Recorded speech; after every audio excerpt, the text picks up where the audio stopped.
Hello again. As usual, it is that time once again. You know, I actually I usually this doesn't happen, but I did actually sneeze. Not recently, but like earlier. And I noticed, like, I went about my business as usual, but then I noticed, like, a couple minutes later that I had somehow gotten, like, a little bit of saliva on the computer monitor. So I kind of had to address that and get that wiped up. I don't know why. Usually I don't get too sick, like, around this point in the year. But, yeah. Let me, actually, I'm still a little bit sniffly, so I need a tissue. Usually my tissues aren't this far off, but, you know, I had to make an exception for today. Hello, Maho Shoujo, by the way. They actually, subscribed after last stream, which I did not catch because it was like after I went offline, I think. So, much appreciated. And you can actually, if you're so inclined, you can also join the sub Discord. We don't have much going on in there, but it's a nice little community we got. But anyways, I think not right after the stream, it was yesterday. Oh, I see. Yeah. I must have misread that part, but still, very much appreciated. Thank you. Thank you very much. Let me take another sip of my tea real quick.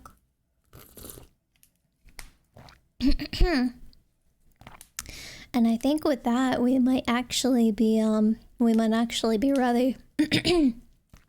I know you can probably hear it, but I'm trying to make my voice go a little bit lower. Just so I can, like, read a little bit more dramatically. I hope it works. I hope I don't sound, like, monotone or anything. But I guess we'll just get right into it in that case. Chapter 13, The Front Porch. The Torrance family stood together on the long front porch of the Overlook Hotel, as if posing for a family portrait.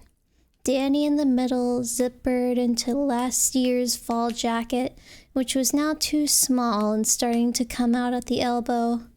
Wendy behind him with one hand on his shoulder, and Jack to the left, his own hand resting lightly on his son's head.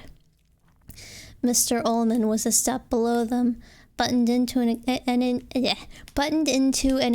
expensive-looking brown mohair overcoat.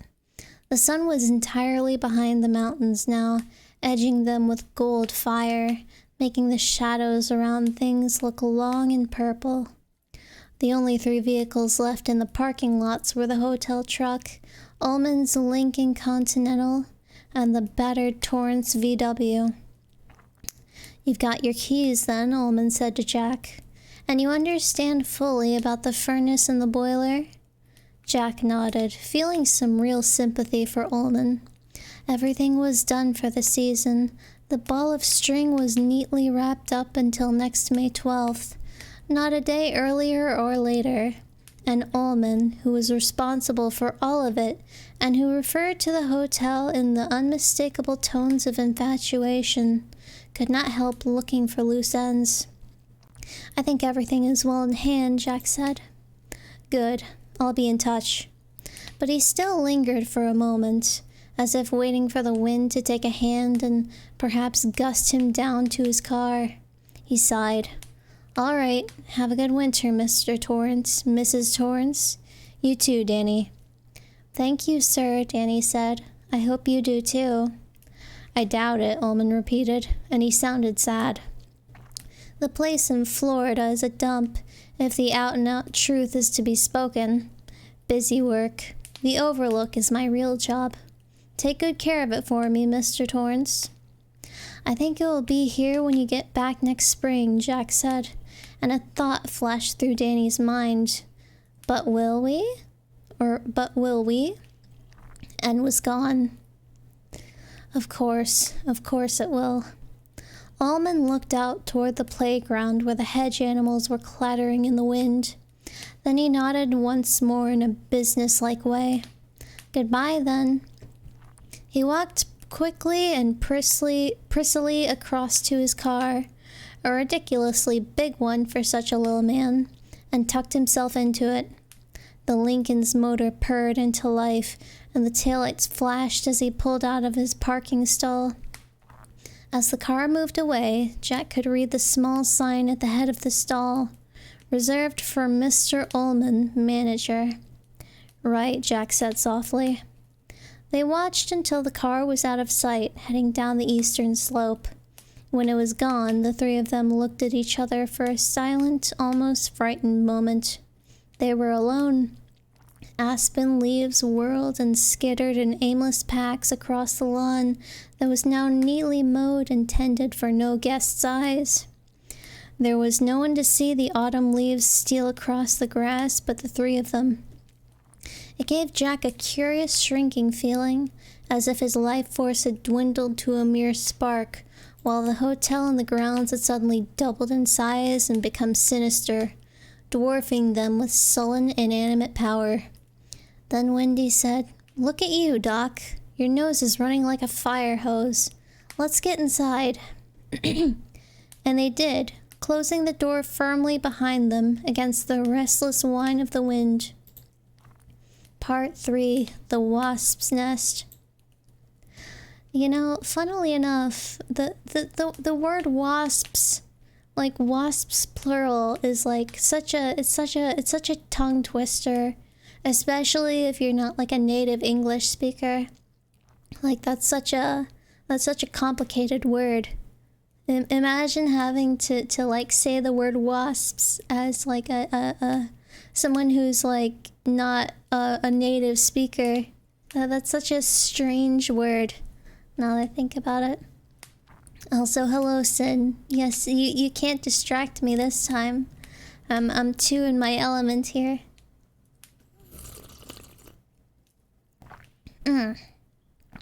I really hope this tea will do me better this time. Hopefully.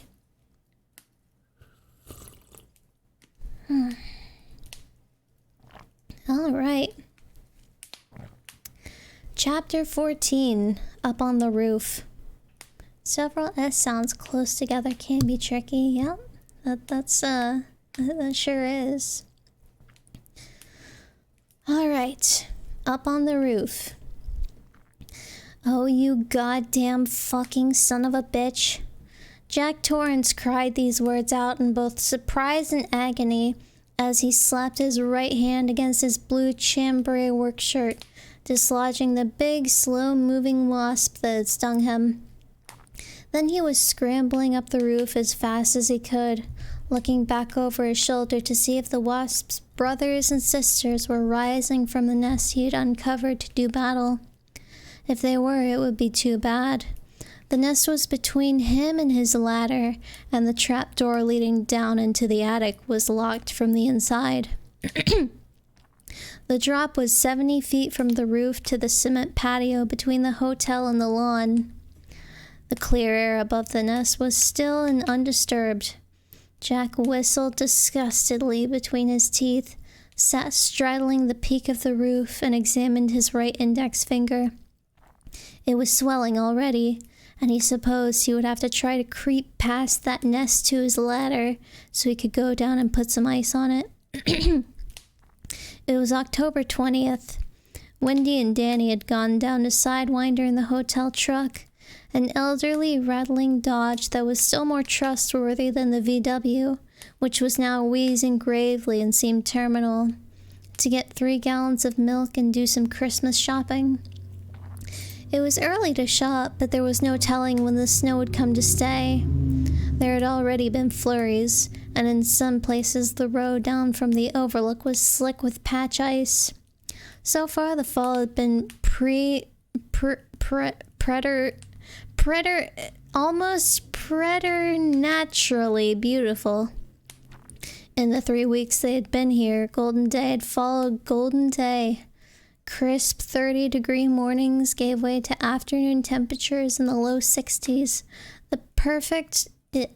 I lost my place. The perfect temperature for climbing around on the overlook's gently sloping western roof and doing the shingling.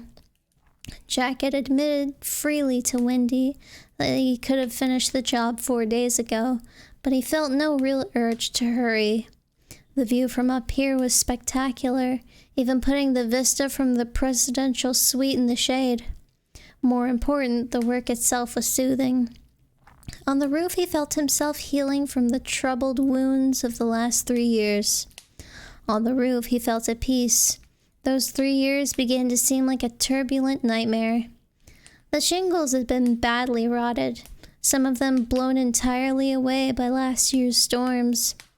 He had ripped them all up, yelling "bombs away" as he dropped them over the side, not wanting Danny to get hit in case he had wandered over. He had been pulling out bad flashing when the wasp had gotten him. The ironic part was that he warned himself each time he climbed onto the roof to keep an eye out for nests. He had gotten that bug bomb just in case. But this morning the stillness and the peace had been so complete that his watchfulness had lapsed.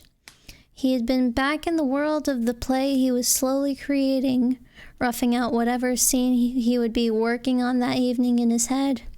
The play was going very well, and although Wendy had said little, he knew she was pleased. He had been roadblocked on the crucial scene between Denker, the sadistic headmaster, and Gary Benson, his young hero, during the last unhappy 6 months at Stovington. Months where the craving for a drink had been so bad that he could barely I forgot to turn the page in time. He could barely concentrate on his in-class lectures, let alone his extracurricular literary ambitions. But in the last 12 evenings, as he actually sat down in front of the office model Underwood he had borrowed from the main office downstairs, the roadblock had disappeared under his fingers as magically as cotton candy dissolves on the lips. He had come up almost effortlessly with the insights into Denker's character that had always been lacking, and he had rewritten most of the second act accordingly, making it revolve around the new scene. And the progress of the third act, which he had been turning over in his mind when the wasp put an end to cognation? I guess? Cogitation? I think it's meant to say cognation. was coming clearer all the time.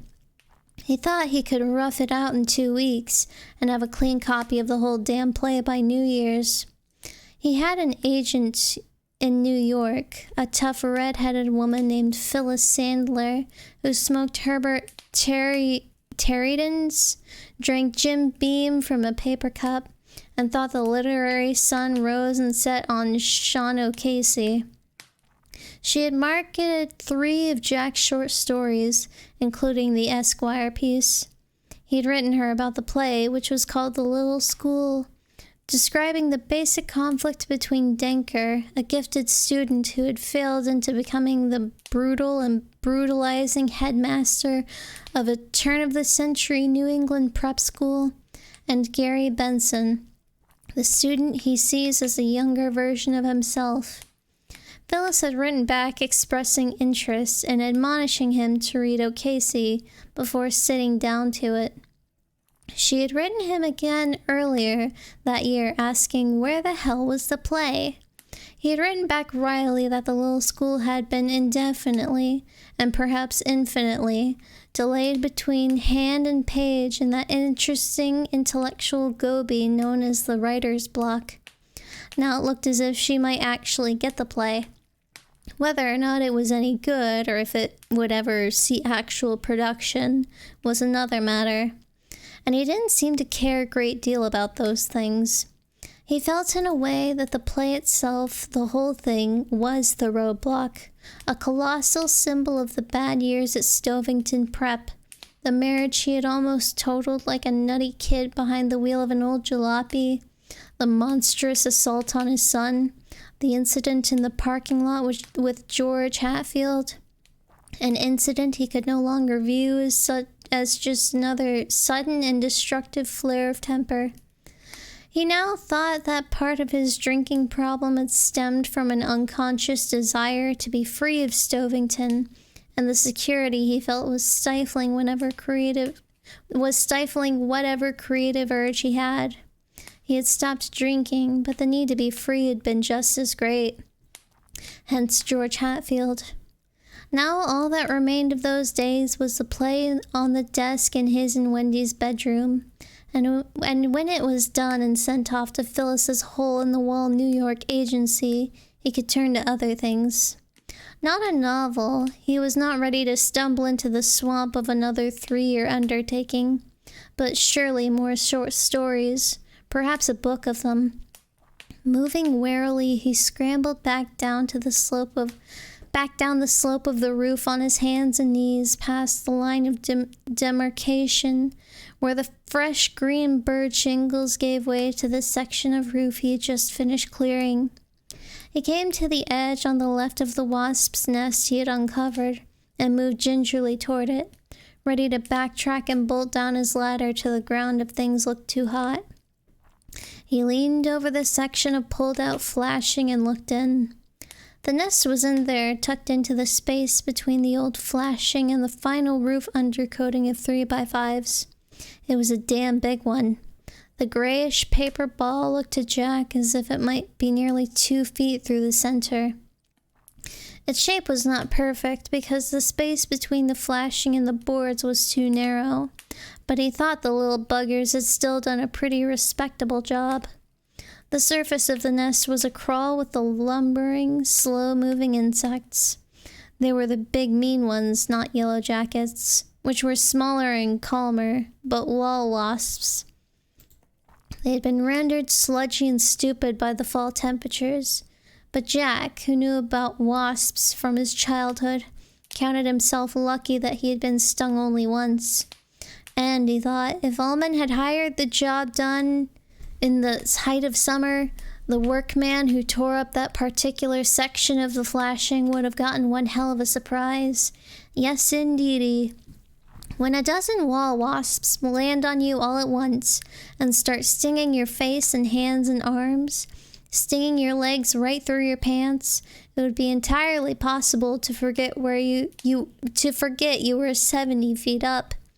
You might just charge right off the edge of the roof while you were trying to get away from them. All from those little things, the biggest of them only half the length of a pencil stub. He had read someplace in a Sunday supplement piece or a back of the book news magazine article that 7% of all automobile fatalities go unexplained. No mechanical failure, no excessive speed, no booze, no bad weather. Simply one car crashes on deserted sections of road. One dead occupant, the driver, unable to explain what happened to him. The article had included an interview with a state trooper who theorized that many of these so-called foo crashes resulted from insects in the car. Wasps, a bee, possibly even a spider or moth. The driver gets panicky, tries to swat it or unroll a window to let it out. Possibly the insect stings him. Maybe the driver just loses control. Either way, it's bang, all over. And the insect, usually completely unharmed, would buzz merrily out of the smoking wreck looking for greener pastures. The trooper had been in favor of having pathologists look for insect venom while autopsying such victims, Jack recalled. I'm already starting to lose my voice. Goddamn. Now, looking down into the nest, it seemed to him that it could serve as both a workable symbol for what he had been through and what he had dragged his hostages to fortune through, and an omen for a better future. How else could you explain the things that had happened to him? For he still felt that whole range of unhappy Stovington experiences had to be looked at with Jack Torrance in the passive mode. He had not done things. Things had been done to him. He had known plenty of people on the Stovington faculty, 2 of them right in the English department, who were hard drinkers. Zach Tunney was in the habit of picking up a full keg of beer on Saturday afternoon, plonking it in a backyard snowbank overnight, and then killing damn near all of it on a Sunday, watching football games and old movies. Yet through the week, Zach was as sober as a judge. A weak cocktail with lunch was an occasion. I don't know why that tripped me up so hard. He and Al Shockley had been alcoholics. They had sought each other out like 2 cast-offs who were still social enough to prefer drowning together to doing it alone. The sea had been whole grain instead of salt, that was all. Looking down at the wasps as they slowly went about their instinctual business before winter closed down to kill all but their hibernating queen, he would go further. He was still an alcoholic, always would be. Perhaps had been since sophomore class night in high school when he had taken his first drink. It had nothing to do with willpower, or the morality of drinking, or the weakness or strength of his own character. There was a broken switch somewhere inside, or a circuit breaker that didn't work, and he had been propelled down the chute willy-nilly, slowly at first, then accelerating as Stovington applied its pressures on him. A big greased slide, and at the bottom had been a shattered, ownerless bicycle and a son with a broken arm. Jack Torrance in the passive mode, and his temper, same thing. All his life he had been trying unsuccessfully to control it. He could remember himself at 7 spanked by a neighbor lady for playing with matches. He had gone out and hurled a rock at a passing car. His father had seen that, and he had descended on little Jackie, roaring. He had reddened Jack's behind and then blackened his eye. And when his father had gone into the house muttering to see what was on television, Jack had come across a stray dog and kicked it into the gutter. There had been 24 fights in grammar school, even more of them in high school, warranting 2 suspensions and uncounted detentions in spite of his good grades. Football had provided a partial safety valve, although he remembered perfectly well that he had spent almost every minute of every game in a state of high piss-off, taking every opposing block and tackle personally. He had been a fine player, making all-conference in his junior and senior years, and he knew perfectly well that he had his own bad temper to thank, or to blame. He had not enjoyed football. Every game was a grudge match. And yet, through it all, he hadn't felt like a son of a bitch. He hadn't felt mean. He had always regarded himself as Jack Torrance, a really nice guy who was just going to have to learn how to cope with his temper someday before it got him in trouble. The same way he was going to have to learn how to cope with his drinking. But he had been an emotional alcoholic just as surely as he had been a physical one. The two of them were no doubt tied together somewhere deep inside him, where you'd just as soon not look. But it didn't much matter to him if the root causes were interrelated or separate, sociological or psychological or physiological. He had had to deal with the results. The spankings, the beatings from his old man, the suspensions with trying to explain the school clothes torn in playground brawls, and later the hangovers, the slowly dissolving glue of his marriage, the single bicycle wheel with its bent spokes poking into the sky, Danny's broken arm, and George Hatfield, of course. He felt that he had unwittingly stuck his hand into the great wasp's nest of life. As an image, it stank. As a cameo of reality, he felt it was serviceable. He had stuck his hand through some rotted flashing in high summer, and that hand and his whole arm had been consumed in holy, righteous fire, destroying conscious thought, making the concept of civilized behavior obsolete. Could you be expected to behave as a thinking human being when your hand was being impaled on red-hot darning needles? Could you be expected to live in the love of your nearest and dearest when the brown, furious cloud rose out of the hole in the fabric of things, the fabric you thought was so innocent, and arrowed straight at you? Could you be held accountable for your own actions as you ran crazily about on the sloping roof, 70 feet above the ground, not knowing where you were going, not remembering that your panicky, stumbling feet could lead you crashing and blundering right over the rain gutter and down to your death on the concrete 70 feet below? Jack didn't think you could. When you unwittingly stuck your hand into the wasp nest, you hadn't made a covenant with the devil to give up your civilized self with its trappings of love and respect and honor. It just happened to you. Passively, with no say, you ceased to be a creature of the mind and became a creature of the nerve endings. From college-educated man to wailing ape in 5 easy seconds. He thought about George Hatfield. Tall and shaggily blonde, George had been an almost insolently beautiful boy.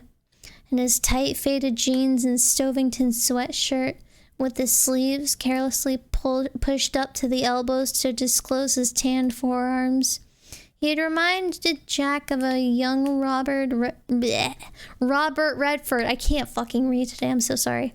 And he doubted that George had much trouble scoring. No more than that young football-playing devil Jack Torrance had in 10 years earlier. He could say that he honestly didn't feel jealous of George or envy him for his good looks. In fact, he had almost unconsciously began to visualize George as the physical incarnation of his play hero, Gary Benson. The perfect foil for the dark, slumped and aging Denker who grew to hate Gary so much. But he, Jack Torrance, had never felt that way about George. If he had, he would have known it. He was quite sure of that. God, this is a fucking long chapter. I need a drink.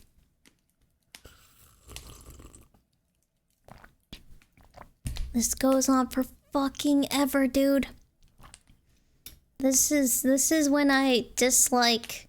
This is when I start to dislike Stephen King's writing. Because it just goes on and on and on. I hate it.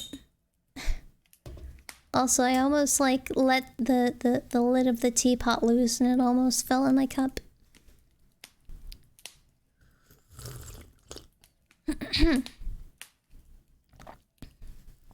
Alright, hopefully I can get it together now. Get it together. George had floated through his classes at Stovington. A soccer and baseball star, his academic program had been fairly undemanding, and he had been content with C's and an occasional B in history or botany. He was a fierce field contender, but a lackadaisical, amused sort of student in the classroom. Jack was familiar with the type, more from his own days as a high school and college student than from his teaching experience, which was at second hand. George Hatfield was a jock. He could be a calm, undemanding figure in the classroom, but when the right set of competitive stimuli was applied, like electrodes to the temples of Frankenstein's monster, Jack thought wryly, he could become a juggernaut. In January, George had tried out with 24 others for the debate team. He had been quite frank with Jack. His father was a corporation lawyer, and he wanted his son to follow in his footsteps. George, who felt no burning call to do anything else, was willing. His grades were not top end, but this was, after all, only prep school, and it was still early times. This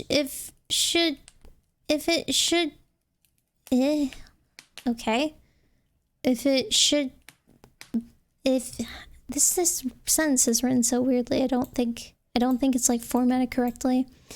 If it must be, his father could pull some strings. George's own athletic ability would open still other doors. But Brian Hatfield thought his son should get on the debate team. It was good practice, and it was something that law school admissions boards always looked for. So George went out for debate, and in late March, Jack cut him from the team. The late winter inter-squad debates had fired George Hatfield's competitive soul. He had become a grimly determined debater, prepping his pro or con position fiercely. It didn't matter if the subject was legalization of marijuana, reinstating the death penalty, or the oil depletion allowance. George became conversant, and he was just jingoist enough to honestly not care which side he was on. A rare and valuable trait even in high-level debaters, Jack knew. The souls of a true carpetbagger and a true debater were not far removed from each other. They were both passionately interested in the main chance. So far, so good. But George Hatfield stuttered. This was not a handicap that This was not a handicap that had even shown up in the classroom, where George was always cool and collected, whether he had done his homework or not, and certainly not in the Stovington playing fields, where talk was not a virtue and they sometimes even threw you out of the game for too much discussion. When George got tightly wound up in a debate, the stutter would come out. The more eager he became, the worse it was. And when he felt he had an opponent dead in his sights, an intellectual sort of buck fever seemed to take place between his speech centers and his mouth, and he would freeze solid white while the clock ran out. It was painful to watch. So I think we have to say that the facts in the case Mr. Dorsky cites are rendered obsolete by the recent decision handed down, and the buzzer would go off and George would whirl around to stare furiously at Jack, who sat beside it. George's face in those moments would be flushed, his notes crumpled spasmodically in one hand. Jack had held on to George long after he had cut most of the obvious flat tires, hoping George would work out. He remembered one late afternoon, about a week before he had reluctantly dropped the axe. George had stayed after the others had filed out, and then had confronted Jack angrily. "You set the timer ahead." Jack looked up from the papers he was putting back into his briefcase. "George, what are you talking about?" "I didn't get my whole 5 minutes. You set it ahead. I was watching the clock." "The clock and the timer may keep slightly different times, George, but I never touched the dial on the damn thing. Scout's honor. You did. The belligerent, I'm sticking up for my rights way George was looking at him had sparked Jack's own temper. He had been off the sauce for 2 months. 2 months too long, and he was ragged. He made one last effort to hold himself in. I assure you I did not, George. It's your stutter. Do you have any idea what causes it? You don't stutter in class. I don't stutter. Lower your voice. You want to get me. You don't want me on your goddamn team. Lower your voice, I said. Let's discuss this rationally. Fuck that. George, if you can't control your stutter, I'd be glad to have you. You're well prepped for every practice and you're good at the background stuff, which means you're rarely surprised. But all that doesn't mean much if you can't control that. I've never stuttered, he cried out. It's you. If someone else had the debate team, I could... Jack's temper flipped another notch. George, you're never going to make much of a lawyer, corporation or otherwise, if you can't control that. Law isn't like soccer. 2 hours of practice every night won't cut it.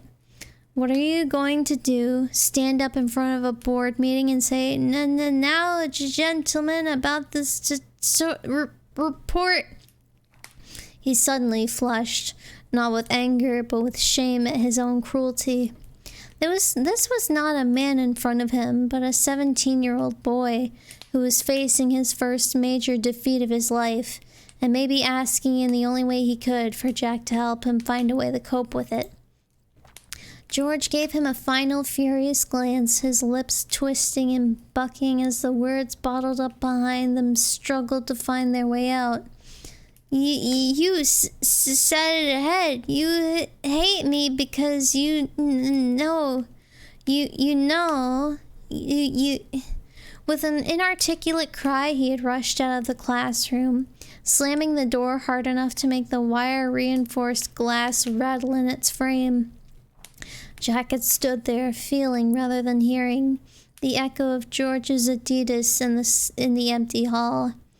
Still in the grip of his temper and his shame at mocking George's stutter, his first thought had been a sick sort of exultation. For the first time in his life, George Hatfield had wanted something he could not have. For the first time, there was something wrong that all of Daddy's money couldn't fix. You couldn't bribe a speech center. You couldn't offer a tongue an extra $50 a week and a bonus at Christmas if it would agree to stop flapping like a record needle in a defective groove. Then the exultation was simply buried in shame, and he felt the way he had after he had broken Danny's arm. Dear God, I am not a son of a bitch. Please. That sick happiness at George's retreat was more typical of Denker in the play than of Jack Torrance the playwright. You hate me because you know. Because he knew what? What could he possibly know about George Hatfield that would make him hate him? That his whole future lay ahead of him? That he looked a little bit like Robert Redford and all conversation among the girls stopped when he did a double gainer from this pool diving board? That he played soccer and baseball with a natural, unlearned grace? Ridiculous. Absolutely absurd. He envied George Hatfield nothing. If the truth was known, he felt worse about George's unfortunate stutter than George himself, because George really would have made an excellent debater. And if Jack had set the timer ahead, and of course he hadn't, it would have been because both he and the other members of the squad were embarrassed for George's struggle. They had agonized over it the way you agonize when the class night speaker forgets some of his lines. If he had set the timer ahead, it would have been just to put George out of his misery. But he hadn't set the timer ahead. He was quite sure of it. A week later he had cut him, and all that time he had kept his temper. The shouts and the threats had all been on George's side. A week later after that, He had gone out to the parking lot halfway through practice to get a pile of source books that he'd left in the trunk of the VW. And there had been George, down on one knee with his long blonde hair swinging in his face, a hunting knife in one hand.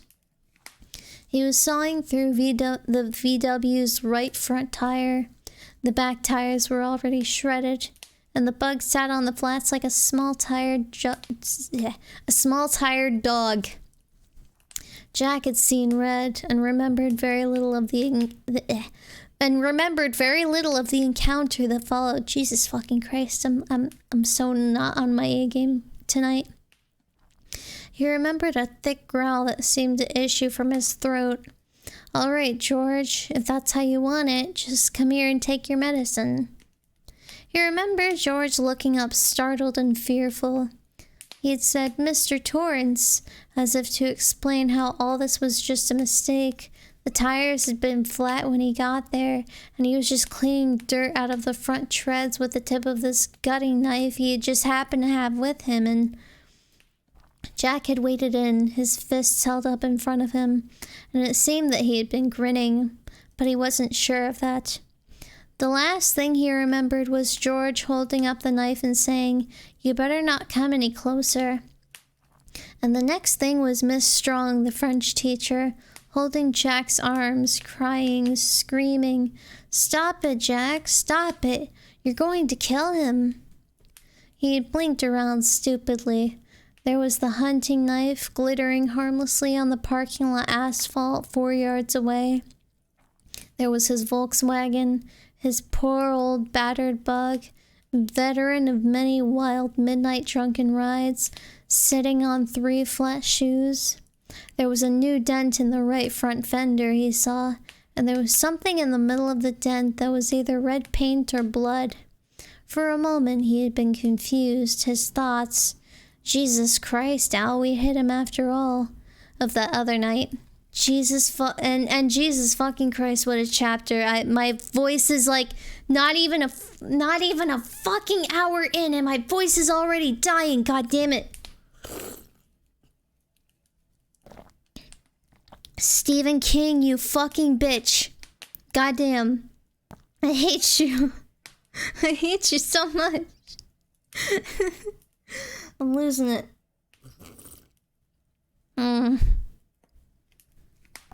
Okay. Gotta fucking like center myself. God. Then his eyes had shifted to George. George lying dazed and blinking on the asphalt. His debate group had come out and they were huddled together by the door staring at George. There was blood on his face from a scalp laceration that looked minor, but there was also blood running out of one of George's ears, and that probably meant a concussion. God damn. What's wrong with me? When George tried to get up, Jack shook free of Miss Strong and went to him. George cringed. Jack put his hands on George's chest and pushed him back down.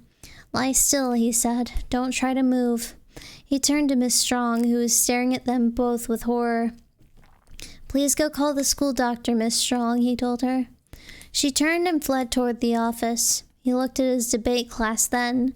Looked them right in the eye because he was in charge again, fully himself. And when he was himself, there wasn't a nicer guy in the whole state of Vermont. Surely they knew that. "You can go home now," he told them quietly. "We'll meet again tomorrow." But by the end of that week, 6 of the debaters had dropped out, 2 of them the class of the act. But of course it didn't matter much because he had been informed by then that he would be dropping out himself. Yet somehow he had stayed off the bottle, and he supposed that was something. And he had not hated George Hatfield, he was sure of that. He had not acted, but had been acted upon. "You hate me because you know." But he had known nothing. Nothing. He would swear that before the throne of Almighty God, just as he would swear that he had set the timer ahead no more than a minute. And not out of hate, but out of pity. 2 wasps were crawling sluggishly about on the roof beside the hole in the flashing.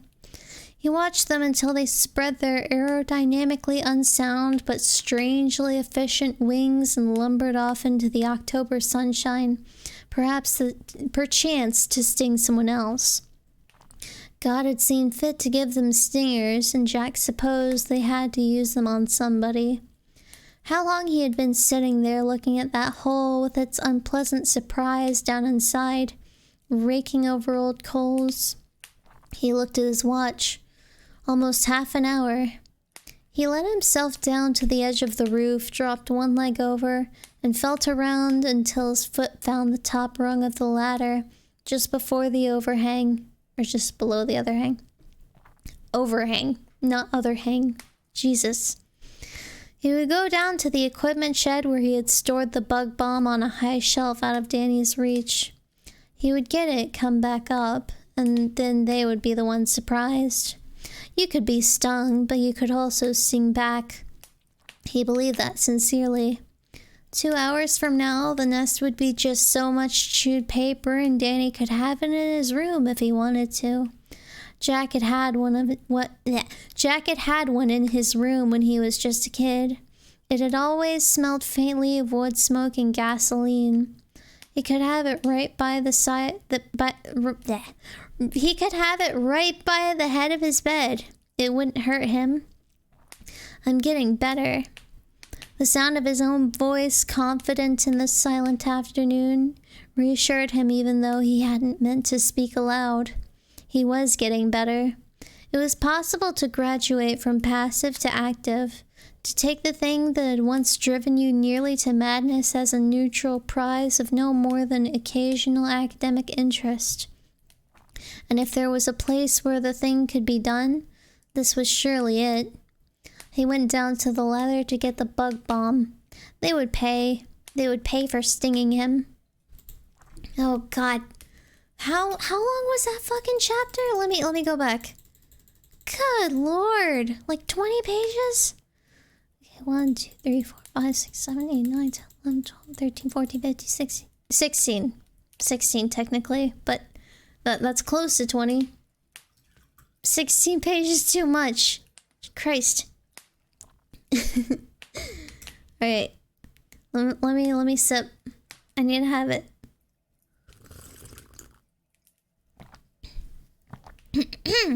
Okay.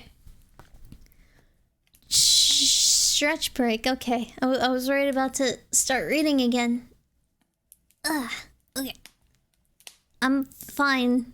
It's okay. It's fine. Okay. Gotcha. Alright. Chapter 15. Down in the front yard. Jack had found a huge white-painted wicker chair in the back of the equipment shed 2 weeks ago, and had dragged it around to the porch over Wendy's objections that it was really the ugliest thing she had ever seen in her whole life. He was sitting in it now, amusing himself with a copy of E.L. Doctorow's Welcome to Hard Times, when his wife and son rattled up the driveway in the hotel truck. Oh gosh. I get hiccups with my tea. Gosh. Wendy parked in the turnaround, raced the engine sportily, and then turned it off. The truck's single taillight died. The engine rumbled grumpily with post-ignition and finally stopped. Jack got out of his chair and ambled down to meet her. "Hi, Dad," Danny called and raced up the hill. He had a box in one hand. "Look what Mommy bought me." Jack picked his son up, swung him around twice, and kissed him heartily on the mouth. Ew. Gross. Jack Torrance, the Eugene O'Neill of his generation, the American Shakespeare, Wendy said, smiling. "Fancy meeting you here so far up the mountains." "The common ruck became too much for me, dear lady," he said, and slipped his arms around her. They kissed. "How was your trip?" "Very good. Danny complains I keep jerking him, but I didn't stall the truck once, and... Oh, Jack, you finished it." She was looking at the roof, and Danny followed her gaze. A faint frown touched his face as he looked at the wide swatch of fresh shingles atop the Overlook's west wing, a lighter green than the rest of the roof. Then he looked down at the box in his hand and his face cleared again. At night, the pictures Tony had showed him came back to haunt in all their original clarity, but in sunny daylight they were easier to disregard. "Look, Daddy, look!" Jack took the box from his son. It was a model car, one of the Big Daddy Roth caricatures that Danny had expressed an admiration for in the past. This one was the Violent Violet Volkswagen, and the picture on the box showed a huge purple VW with long 59 Cadillac Coupe de Ville? I think it's Ville.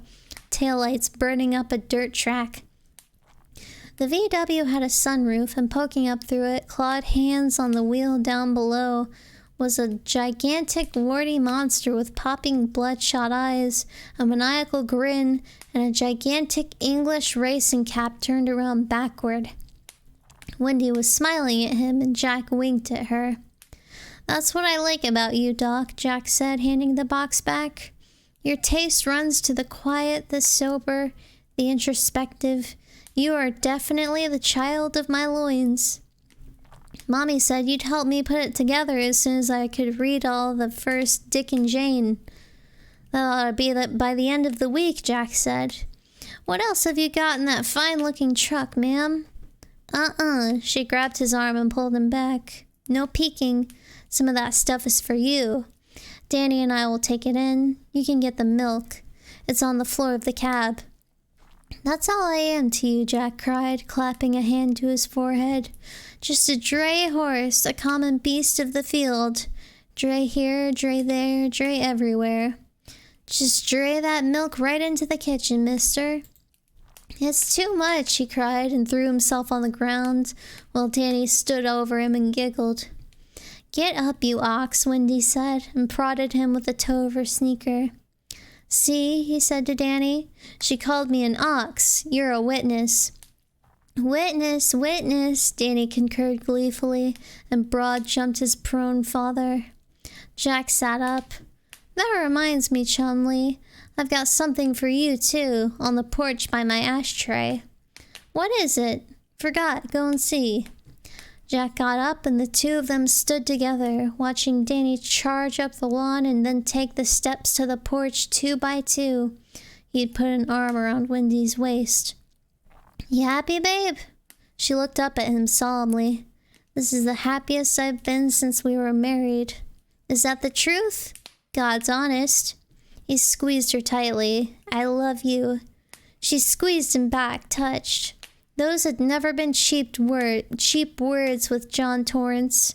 She could count the number of times he had said them to her, both before and after marriage, on both her hands. "I love you too." "Mommy, Mommy!" Danny was on the porch now, shrill and excited. "Come and see! Wow, it's neat!" "What is it?" Wendy asked him as they walked up from the parking lot hand in hand. "Forgot," Jack said. "Oh, you'll get yours," she said, and elbowed him. "See if you don't." "I was hoping I'd get it tonight," he remarked, and she laughed. A moment later, he asked, "Is Danny happy, do you think?" "You ought to know. You're the one who has a long talk with him every night before bed." "That's usually about what he wants to be when he grows up, or if Santa Claus is really real. That's getting to be a big thing with him. I think his old buddy Scott let some pennies drop on that one." "No, he hasn't said much of anything about the Overlook to me." "Me either," she said. They were climbing the porch steps now. "But he's very quiet a lot of the time. And I think he's lost weight, Jack. I really do. He's just getting tall." Danny's back was to them. He was examining something on the table by Jack's chair, but Wendy couldn't see what it was. "He's not eating as well either. He used to be the original steam shovel. Remember last year?" "They taper off," he said vaguely. "I think I read that in Spock. He'll be using 2 forks again by the time he's 7. They'd stopped on the top step. "He's pushing awfully hard on those readers, too," she said. I know he wants to learn how to please us. To please you, she added reluctantly. To please himself most of all, Jack said. I haven't been pushing him on that at all. In fact, I do wish he wouldn't go quite so hard. Would you think I was foolish if I made an appointment for him to have a physical? There's a GP in Sidewinder, a young man from what the checker in at the market said. You're a little nervous about the snow coming, aren't you? She shrugged. I suppose, if you think it's foolish. I don't. In fact, you can make appointments for all three of us. We'll get our clean bills of health and then we can sleep easy at night. I'll make the appointments this afternoon, she said. Mom, look, Mommy! He came running to her with a large gray thing in his hands, and for one comic horrible moment, Wendy thought it was a brain. She saw what it really was and recoiled instinctively. Jack put an arm around her. It's all right. The tenants who didn't fly away have been shaken out. I used a bug bomb. She looked at the large wasp's nest her son was holding, but would not touch it. Are you sure it's safe? Positive. I had one in my room when I was a kid. My dad gave it to me. Want to put it in your room, Danny? Yeah, right now. He turned around and raced through the double doors. They could hear his muffled running feet on the main stairs. I don't know why I stuttered. There were wasps up there, she said. Did you get stung? Where's my purple heart? He asked and displayed his finger.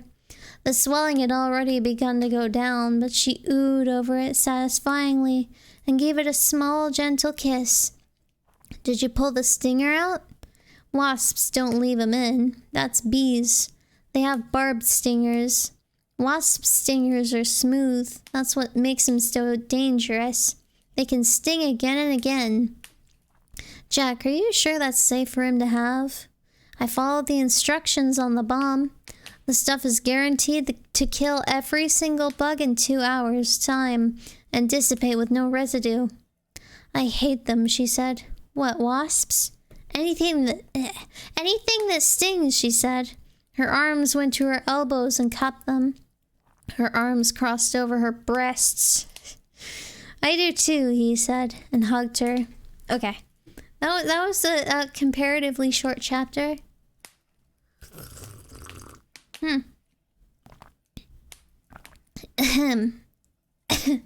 Oh, shoosh. Oh, my.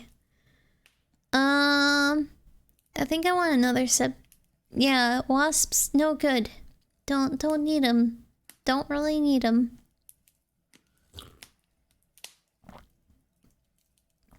The only thing I can think about with them is they pollinate the figs because they like lay their eggs in them. That's like a thing. I think I could probably just keep on reading. How long is this next chapter? Let me just skim through it. Oh my god, it's a long one. Oh no. Oh Jesus. Alright, we're gonna have to like stop for sip breaks incrementally. But chapter 16, Danny. Down the hall in the bedroom, Wendy could hear the typewriter Jack had carried up from downstairs burst into life for 30 seconds, fall silent for a minute or two, and then rattle briefly again. It was like listening to machine gun fire from an isolated pillbox. The sound was music to her ears.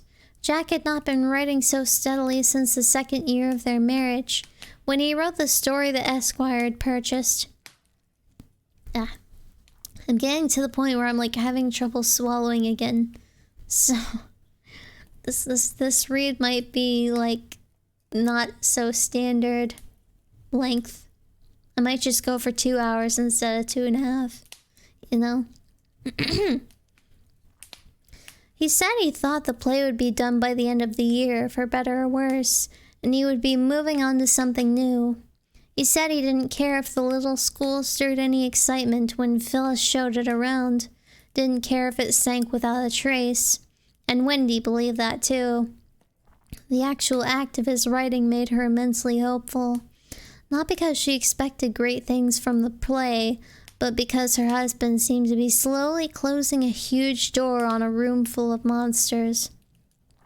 He had had his shoulder to that door for a long time now, but at last it was swinging shut. Every key it typed closed it a little more. "Look, Dick, look." Danny was hunched over the first of the 5 battered primers Jack had dug up by culling mercilessly through Boulder's myriad second-hand bookshops. They would take Danny right up to the 2nd grade reading level, a program she had told Jack she thought was much too ambitious. Their son was intelligent, they knew that, but it would be a mistake to push him too far, too fast. Jack had agreed. There would be no pushing involved. But if the kid caught on fast, they would be prepared. And now she wondered if Jack hadn't been right about that too. Danny, prepared by 4 years of Sesame Street and 3 years of Electric Company, seemed to be catching on with almost scary speed. It bothered her. He hunched over the innocuous little books, his crystal radio and balsa glider on the shelf above him, as though his life depended on learning to read. His small face was more tense and paler than she liked, in the close and cozy glow of the gooseneck lamp they had put in his room. He was taking it very seriously, both the reading and the workbook pages his father had made up for him every afternoon. Picture of an apple and a peach, the word apple written beneath in Jack's large, neatly made printing. Circle the right picture, the one that went with the word. And their son would stare from the word to the picture, his lips moving, sounding out, actually sweating it out. And with his double-sized red pencil curled into his pudgy right fist, he could now write about 3 dozen words on his own. Okay, I'm gonna sip real quick.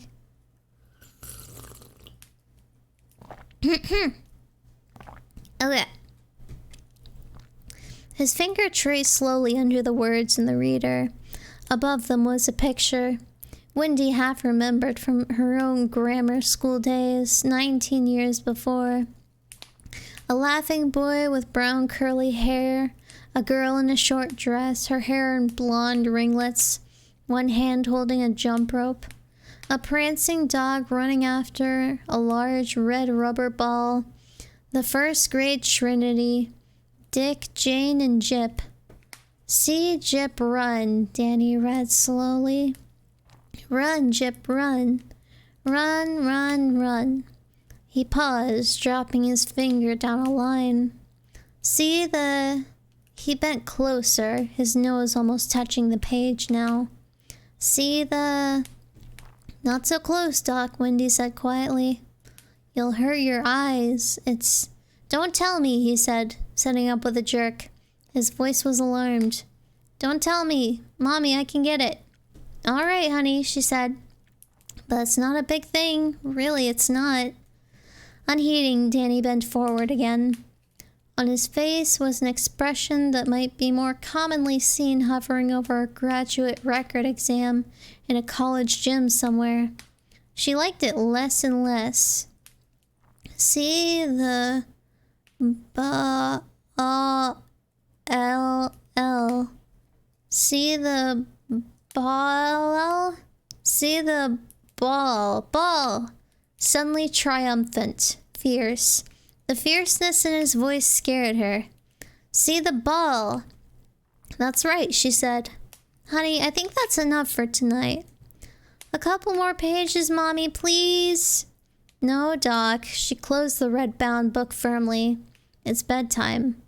"Please." "Don't tease me about it, Danny. Mommy's tired."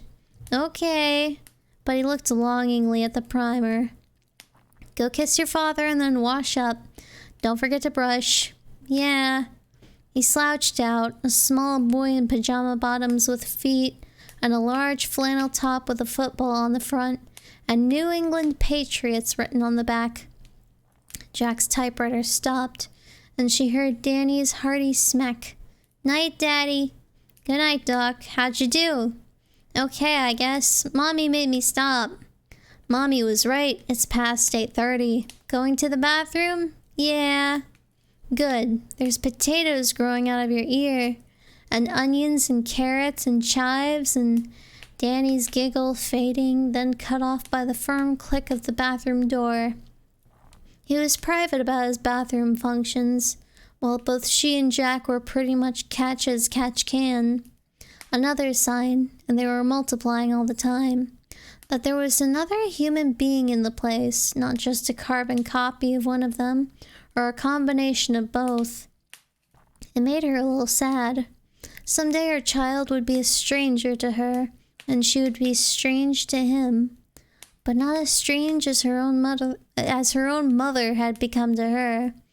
Please don't let it become that way, God. Let him grow up and still love his mother. Jack's typewriter began its irregular bursts again. Still sitting in the chair beside Danny's reading table, she let her eyes wander around her son's room. The glider's wings had been neatly mended.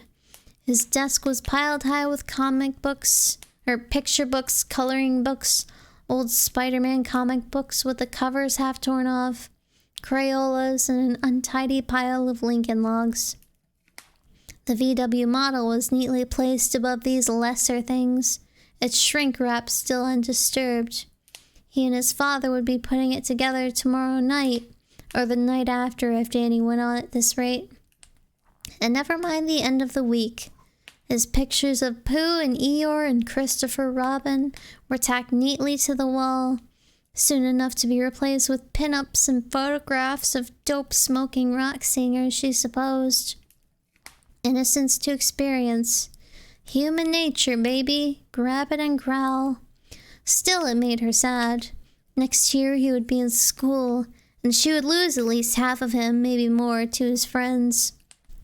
She and Jack had tried to have another one for a while when things had seemed to be going well at Stovington, but she was on the pill again now. Things were too uncertain. God knew where they would be in 9 months. Oh, shit. Yeah, I gotta do the thing now, I guess. My concentration. Oh, God. Okay, there you go. It's fine. Okay, where was I? Her eyes fell on the wasp's nest. It held the ultimate high place in Danny's room, resting on a large plastic plate on the table by his bed. She didn't like it, even if it was empty. She wondered vaguely if it might have germs, though to ask Jack, then decided would laugh at her. Or thought to ask Jack, then decided he would laugh at her. But she would ask the doctor tomorrow if she could catch him with Jack out of the room.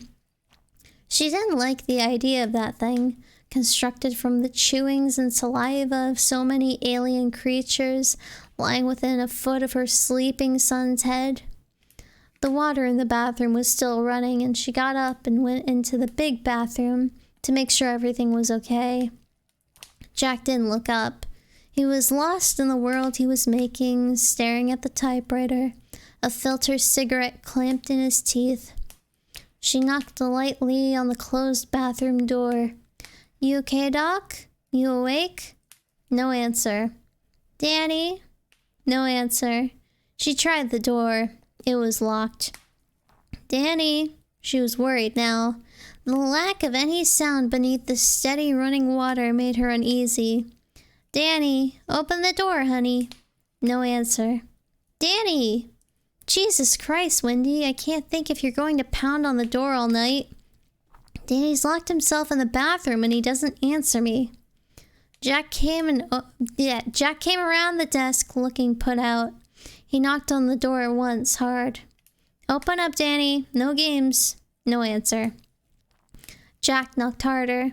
"Stop fooling, Doc. Bedtime's bedtime. Spanking if you don't open up." He's losing his temper, she thought, and was more afraid. He had not touched Danny in anger since that evening 2 years ago, but at this moment he sounded angry enough to do it. "Danny, honey," she began. No answer, only running water. Danny, if you make me break this lock, I can guarantee you'll spend the night sleeping on your belly, Jack warned. Nothing. Break it, she said, and suddenly it was hard to talk. Quick. He raised one foot and brought it down hard against the door to the right of the knob. The lock was a poor thing. It gave immediately and the door shuddered open, banging the tiled bathroom wall and rebounding halfway. Danny, she screamed. The sound of running, the water was running full force in the basin. Beside it, a tube of Crest with the cap off. Danny was sitting on the rim of the bathtub across the room, his toothbrush clasped limply in his left hand, a thin foam of toothpaste around his mouth. He was staring, trance-like, into the mirror on the front of the medicine cabinet above the wash bin. The expression on his face was one of drugged horror, and her first thought was that he was having some sort of epileptic seizure, that he might have swallowed his tongue. Danny! Danny didn't answer. Guttural sounds came from his throat. Then she was pushed aside so hard that she crashed into the towel rack, and Jack was kneeling in front of the boy. Danny, he said. Danny, Danny! He snapped his fingers in front of Danny's blank eyes. Sure, Danny said. Tournament play, stroke, Danny... Roke? Danny said, his voice suddenly deep, almost manlike. Roke, stroke, the Roke mallet, has two sides. Gah! Oh, Jack, my God, what's wrong with him? Jack grabbed the boy's elbows and shook him hard. Danny's head rolled limply backward and then snapped forward like a balloon on a stick. Roke, stroke, red rum. Jack shook him again, and Danny's eyes suddenly cleared. His toothbrush fell out of his hand and onto the tiled floor with a small click. What? He asked, looking around. He saw his father kneeling before him, Wendy standing by the wall. What? Danny asked again with raising alarm. What's... Don't stutter, Jack suddenly screamed into his face.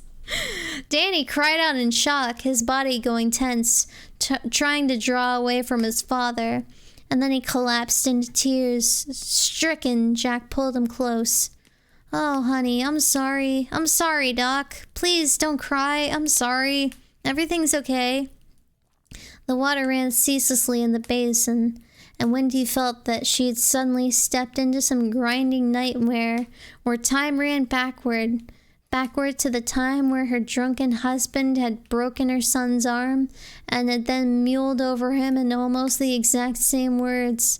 Oh, honey, I'm sorry, Doc, please, so sorry.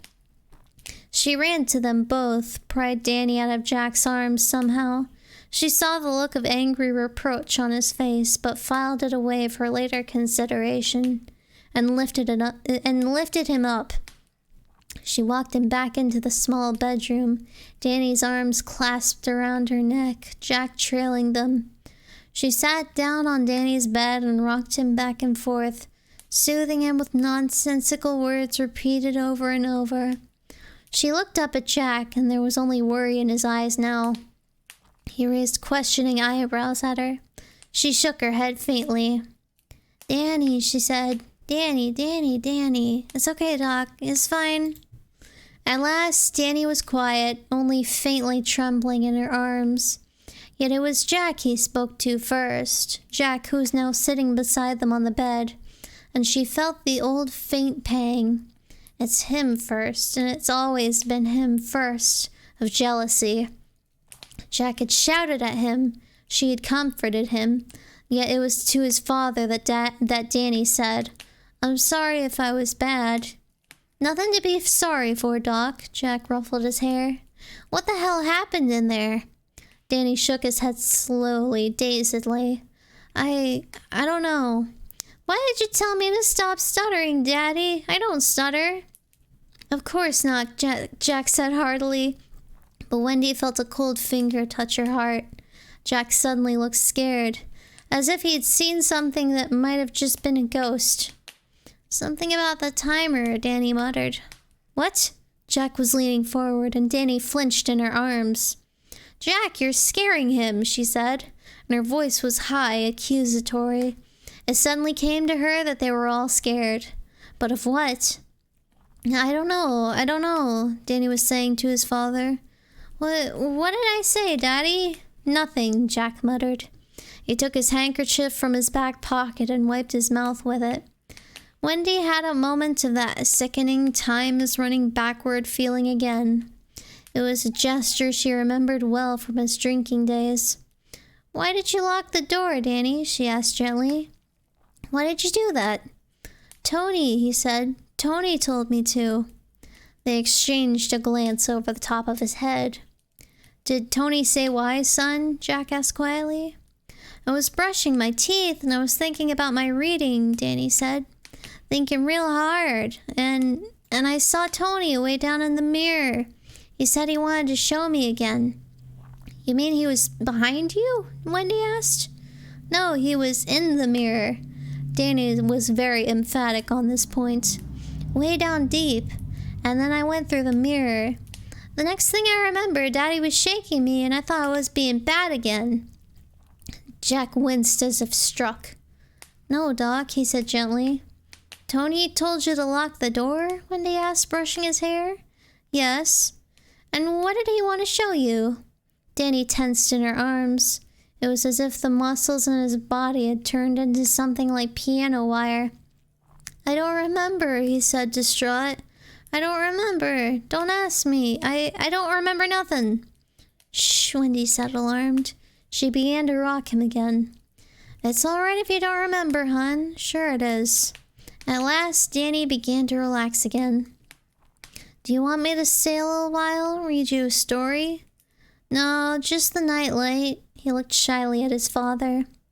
Would you stay, Daddy? Just for a minute? Sure, Doc. Wendy sighed. I'll be in the living room, Jack. Okay. She got up and watched as Danny slid under the covers. He seemed very small. Are you sure you're okay, Danny? I'm okay. Just plug in Snoopy, Mom. Sure. She plugged in the nightlight, which showed Snoopy lying fast asleep on top of his doghouse. He had never wanted a nightlight until they moved into the Overlook, and then he had specifically requested one. She turned off the lamp in the overhead and looked at them. At the small white circle of Danny's face and Jack's above it. She hesitated for a moment, and then I went through the mirror, and then left them quietly. You sleepy? Jack asked, brushing Danny's hair off his forehead. Yeah. Want a drink of water? No. There was silence for 5 minutes. Danny was still beneath his hand. Thinking the boy had dropped off, he was about to get up and leave quietly when Danny said from the brink of sleep, Roke. Jack turned back, all zero at the bone. Danny? You'd never hurt Mommy, would you, Daddy? No. Or me? No. Silence again, spinning out. Daddy? What? Tony came and told me about Roke. Did he, Doc? What did he say? I don't remember much, except he said it was in innings, like baseball. Isn't that funny? Yes. Jack's heart was thudding dully in his chest. How could the boy possibly know a thing like that? Roke was played by innings, not like baseball, but like cricket. Daddy? He was almost asleep now. What? What's red rum? Red drum? Sounds like something an Indian might take on the warpath. Silence. Hey, Doc? But Danny was asleep, breathing in long, slow strokes. Jack sat looking down at him for a moment, and a rush of love pushed through him like tidal water. Why had he yelled at the boy like that? It was perfectly normal for him to stutter a little. He had been coming out of a daze or some weird kind of trance, and stuttering was perfectly normal under those circumstances. Perfectly. And he hadn't said timer at all. It had been something else. Nonsense. Gibberish. How had he known Roke was played in innings? Had someone told him? Ullman? Halloran? He looked down at his hands. They were made into tight, clenched fists of tension. God, how I need a drink. and the nails were digging into his palms like tiny brands. Slowly, he forced them to open. "I love you, Danny," he whispered. "God knows I do." He left the room. He had lost his temper again, only a little. But enough to make him feel sick and afraid. A drink would blunt that feeling. Oh yes, it would blunt that. Something about the timer and everything else. There was no mistake about those words at all. None. Each had come out clear as a bell. He paused in the hallway looking back and automatically wiped his lips with his handkerchief. I mean, this isn't the end of the chapter, but it's like a page break that they do to like make it a different like what's all that about again? Like they make it like a different setting in like the same chapter, something like that. That's what's happening right now.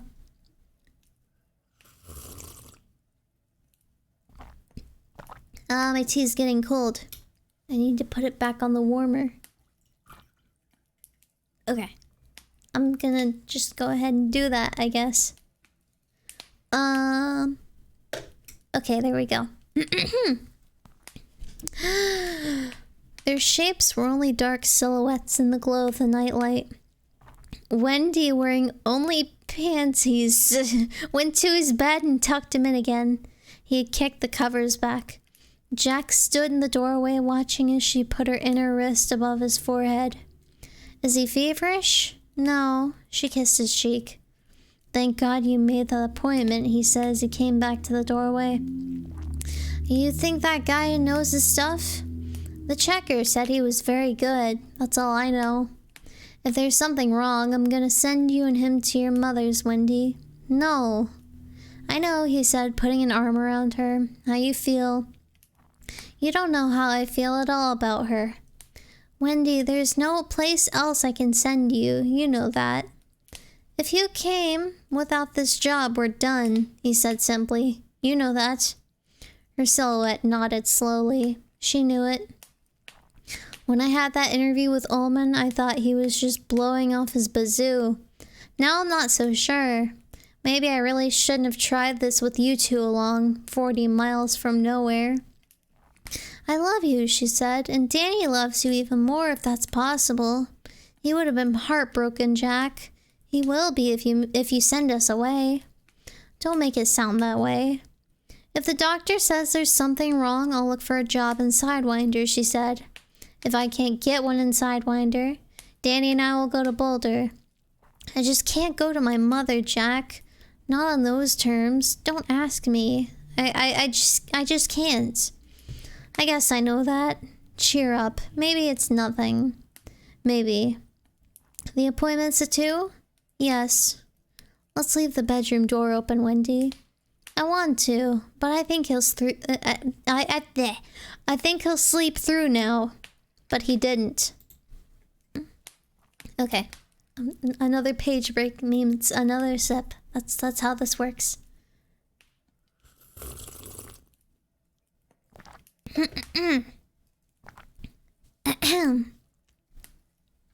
Okay. Boom. Boom. Boom, boom, boom, boom. He fled the heavy, crashing, echoing sounds through twisting maze-like corridors, his bare feet whispering over a deep-piled jungle of blue and black. Each time he heard the roque mallet smash into the wall somewhere behind him, he wanted to scream aloud. But he mustn't. He mustn't. A scream would give him away, and then red rum. Come out here and take your medicine, you fucking crybaby. Oh, and he could hear the owner of that voice coming for him, charging up the hall like a tiger in an alien blue-black jungle, a man-eater. Come out here, you little son of a bitch. If he could get to the stairs going down, if he could get off this 3rd floor, he might be all right.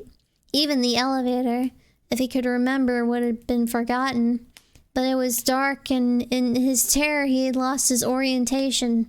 He had turned down one corridor and then another, his heart leaping into his mouth like a hot lump of ice. fearing that each turn would bring him face to face with the human tiger in these halls. The booming was right behind him now, the awful horse shouting. The whistle the head of the mallet made cutting through the air. Roke, stroke, red rum, before it crashed into the wall. The soft whisper of feet on the jungle carpet, panic squirting into his mouth like bitter juice. You will remember what was forgotten. But would he? What was it? He fled around another corner and saw with creeping utter horror that he was in a cul-de-sac. Locked doors frowned down at him from 3 sides. The West Wing. He was in the West Wing, and outside he could hear the storm whooping and screaming, seeming to choke on its own dark throat filled with snow. He backed up against the wall, weeping with terror now, his heart racing like the heart of a rabbit caught in a snare. When his back was against the light blue silk wallpaper with the embossed pattern of wavy lines, his legs gave way and he collapsed to the carpet, hands splayed on the jungle of woven vines and creepers, the breath whistling in and out of his throat. Louder, louder. There was a tiger in the hall, and now the tiger was just around the corner, still crying out in that shrill and petulant and lunatic rage, the roque mallet slamming. Because this tiger walked on 2 legs, and it was... He woke with a sudden indrawn gasp, sitting bolt upright in his bed, eyes wide and staring into the darkness, hands crossed in front of his face. Something on one hand, crawling. Wasps, 3 of them. They stung him then, seeming to needle all at once, and that was when all the images broke apart and fell on him in a dark flood, and he began to shriek into the dark, the wasps clinging to his left hand, stinging again and again. The lights went on, and Daddy was standing there in his shorts, his eyes glaring. Mommy behind him, sleepy and scared. "Get them off of me," Danny screamed. "Oh my God," Jack said. He saw. "Jack, what's wrong with him? What's wrong?" He didn't answer her. He ran to the bed, scooped up Danny's pillow, and slapped Danny's thrashing left hand with it. Again. Wendy saw lumbering insectile forms rising into the air, droning. "Get a magazine," he yelled over his shoulder. "Kill them." "Wasps?" she said, and for a moment she was inside herself, almost detached in her realization that her mind cross-patched and knowledge was connected to emotion. "Wasps. Oh, Jesus, Jack, you said..." "Shut the fuck up and kill them," he roared. "Will you do what I say?" One of them had landed on Danny's reading desk. She took a coloring book off his work table and slammed it down on the wasp. It left a viscous brown smear. There's another one on the curtain," he said, and ran out past her with Danny in his arms. He took the boy into their bedroom and put him on Wendy's side of the makeshift double. Lie right there, Danny. Don't come back until I tell you. Understand?" His face puffed and streaked with tears. Danny nodded. "That's my brave boy." Jack ran back down the hall to the stairs. Behind him he heard the coloring book slap twice, and then his wife screamed in pain. He didn't slow, but went down the stairs 2 by 2 into the darkened lobby. He went through Ullman's office into the kitchen, slamming the heavy part of his thigh into the corner of Ullman's oak desk, barely feeling it. He slapped on the kitchen overheads and crossed up to the sink. The washed dishes from supper were still heaped up in the drainer, where Wendy had left them to drip dry. He snatched a big Pyrex bowl off the top. A dish fell to the floor and exploded. Ignoring it, he turned and ran back through the office and up the stairs. Wendy was standing outside Danny's door, breathing hard. Her face was the color of table linen. Her eyes were shiny and flat. Her hair hung damply against her neck. "I got all of them," she said dully. "But one stung me, Jack. You said they were all dead." She began to cry. He slipped past her without answering and carried the Pyrex bowl over to the nest by Danny's bed. It was still. Nothing there. On the outside, anyway. He slammed the bowl down over the nest. There, he said. Come on. Then he went back into their bedroom. Where'd it get you? He asked her. On my wrist. Let's see. She showed it to him. Just above the bracelet of lines between wrist and palm, there was a small circular hole. The flesh around it was puffing up. Are you allergic to stings? He asked. Think hard. If you are, Danny might be. The fucking little bastard's got him 5 or 6 times. No, she said more calmly. I just hate them, that's all. Hate them. Danny was sitting on the foot of the bed, holding his left hand and looking at them. His eyes, circled with the white of shock, looked at Jack reproachfully. Daddy, you said you killed them all. My hand, it really hurts. Let's see it, Doc. No, I'm not gonna touch it. That would make it hurt even more. Just hold it out. He did, and Wendy moaned. Oh, Danny. Oh, your poor hand. Later, the doctor would count 11 separate stings. Now all they saw was a dotting of small holes, as if his palm and fingers had been sprinkled with grains of red paper. The swelling was bad. His hand had begun to look like one of those cartoon images where Bugs Bunny or Daffy Duck had just slammed himself with a hammer. Wendy, go get that spray stuff in the bedroom, he said. She went after it, and he sat down next to Danny and slipped an arm around his shoulders. After we spray your hand, I want to take some Polaroids of it, Doc. Then you can sleep the rest of the night with us, okay? Sure, Danny said. But why are you going to take fake pictures? Why are you going to take pictures? So maybe we can sue the ass out of some people. Wendy came back with a spray tube in the shape of a chemical fire extinguisher. This won't hurt, honey, she said, taking off the cap. Danny held out his hand and she sprayed both sides until it gleamed. He let out a long, shuddery sigh. Does it smart? She asked. No, feels better. Now these, crunch 'em up. She held out 5 orange-flavored baby aspirin. Danny took them and popped them into his mouth one by one. Isn't that a lot of aspirin? Jack asked. It's a lot of things, she snapped at him angrily. You go and get rid of that nest, John Torrance, right now. Just a minute. He went to the dresser and took his Polaroid square shooter out of the top drawer. He rummaged deeper and found some flash cubes. Jack, what are you doing? She asked a little hysterically. He's gonna take some pictures of my hand, Danny said gravely. And then we're gonna sue the ass out of some people, right, Dad? Right, Jack said grimly. He had found the flash attachment and he jabbed it into the camera. Hold it out, son. I figure about $5,000 a sting. What are you talking about? Wendy nearly screamed. I'll tell you what, he said. I followed the directions on that fucking bug bomb. We're gonna sue them. The damn thing was defective. Had to have been. How else can you explain this? Oh, she said in a small voice.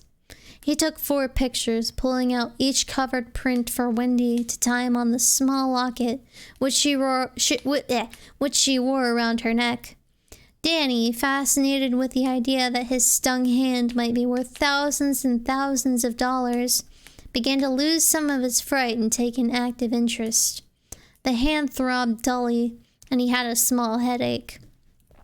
When Jack had put the camera away and spread the sheets out on the top of the dresser to dry, Wendy said, Should we take him to the doctor tonight?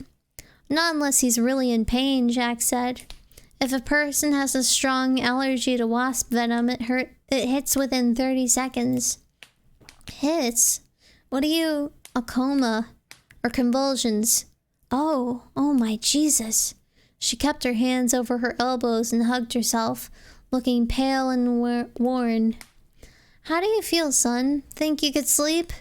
Danny blinked at them. The nightmare had faded into a dull, featureless background in his mind, but he was still frightened. If I can sleep with you? Of course, Wendy said. Oh, honey, I'm so sorry. It's okay, Mommy. She began to cry again, and Jack put his hands on her shoulders. Wendy, I swear to you that I followed the directions. Will you get rid of it in the morning, please? Of course I will. The three of them got in bed together, and Jack was about to snap off the light over the bed when he paused and pushed the covers back instead. Want a picture of the nest, too. Come right back. I will. He went to the dresser, got the camera and the last flash cube, and gave Danny a closed thumb and forefinger circle. Danny smiled and gave it back with his good hand. Quite a kid, he thought as he walked down to Danny's room. All of that and then some. The overhead was still on. Jack crossed to the bunk setup, and as he glanced at the table beside it, his skin crawled into goose flesh. The short hairs on his neck prickled and tried to stand erect. He could hardly see the nest through the clear Pyrex bowl. The inside of the glass was crawling with wasps. It was hard to tell how many. 50 at least, maybe 100. His heart thudding slowly in his chest. He took his pictures and then set the camera down to wait for them to develop. He wiped his lips with the palm of his hand. One thought played over and over in his mind, echoing with, "You lost your temper.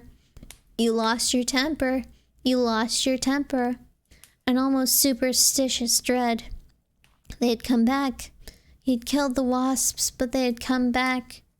In his mind, he heard himself screaming into his frightened, crying son's face, "Don't stutter!" He wiped his lips again.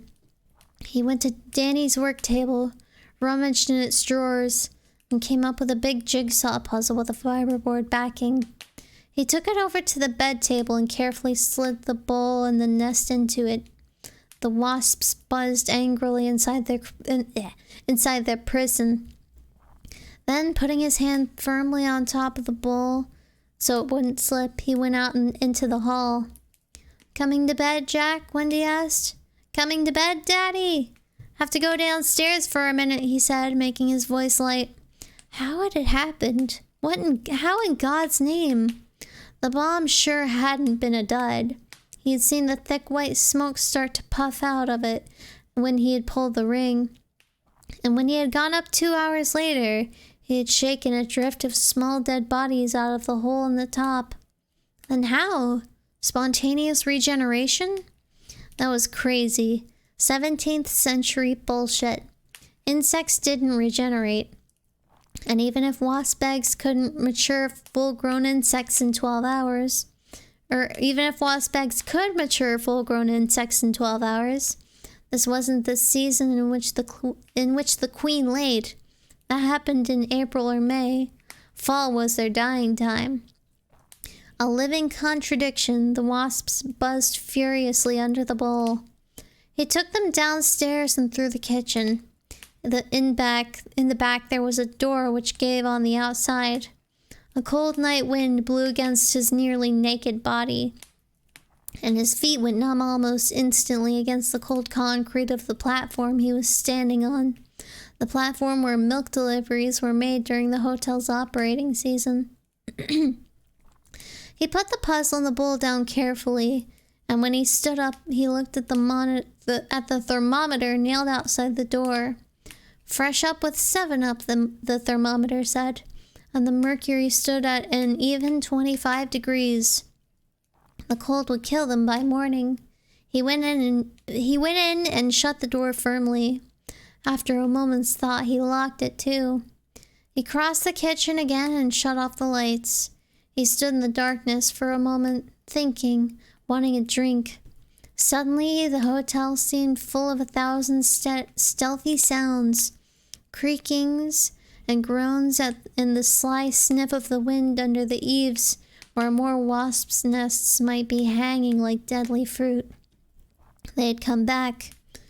And suddenly he found that he didn't like the Overlook so well anymore, as if it wasn't wasps that had stung his son, wasps that had miraculously lived through the bug bomb assault, but the hotel itself. His last thought before going upstairs to his wife and son, From now on, you will hold your temper, no matter what, was firm and hard and sure. As he went down the hall to them, he wiped his lips with the back of his hand. Okay. What a chapter. Oh boy. Man,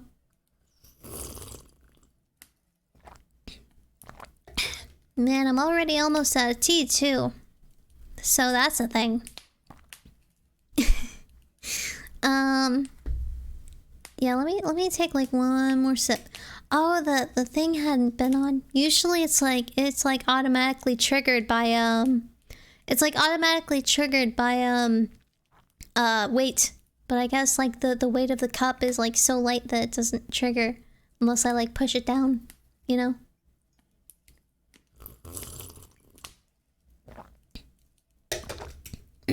Okay. Gotta make sure that's on. And then we can just keep on going.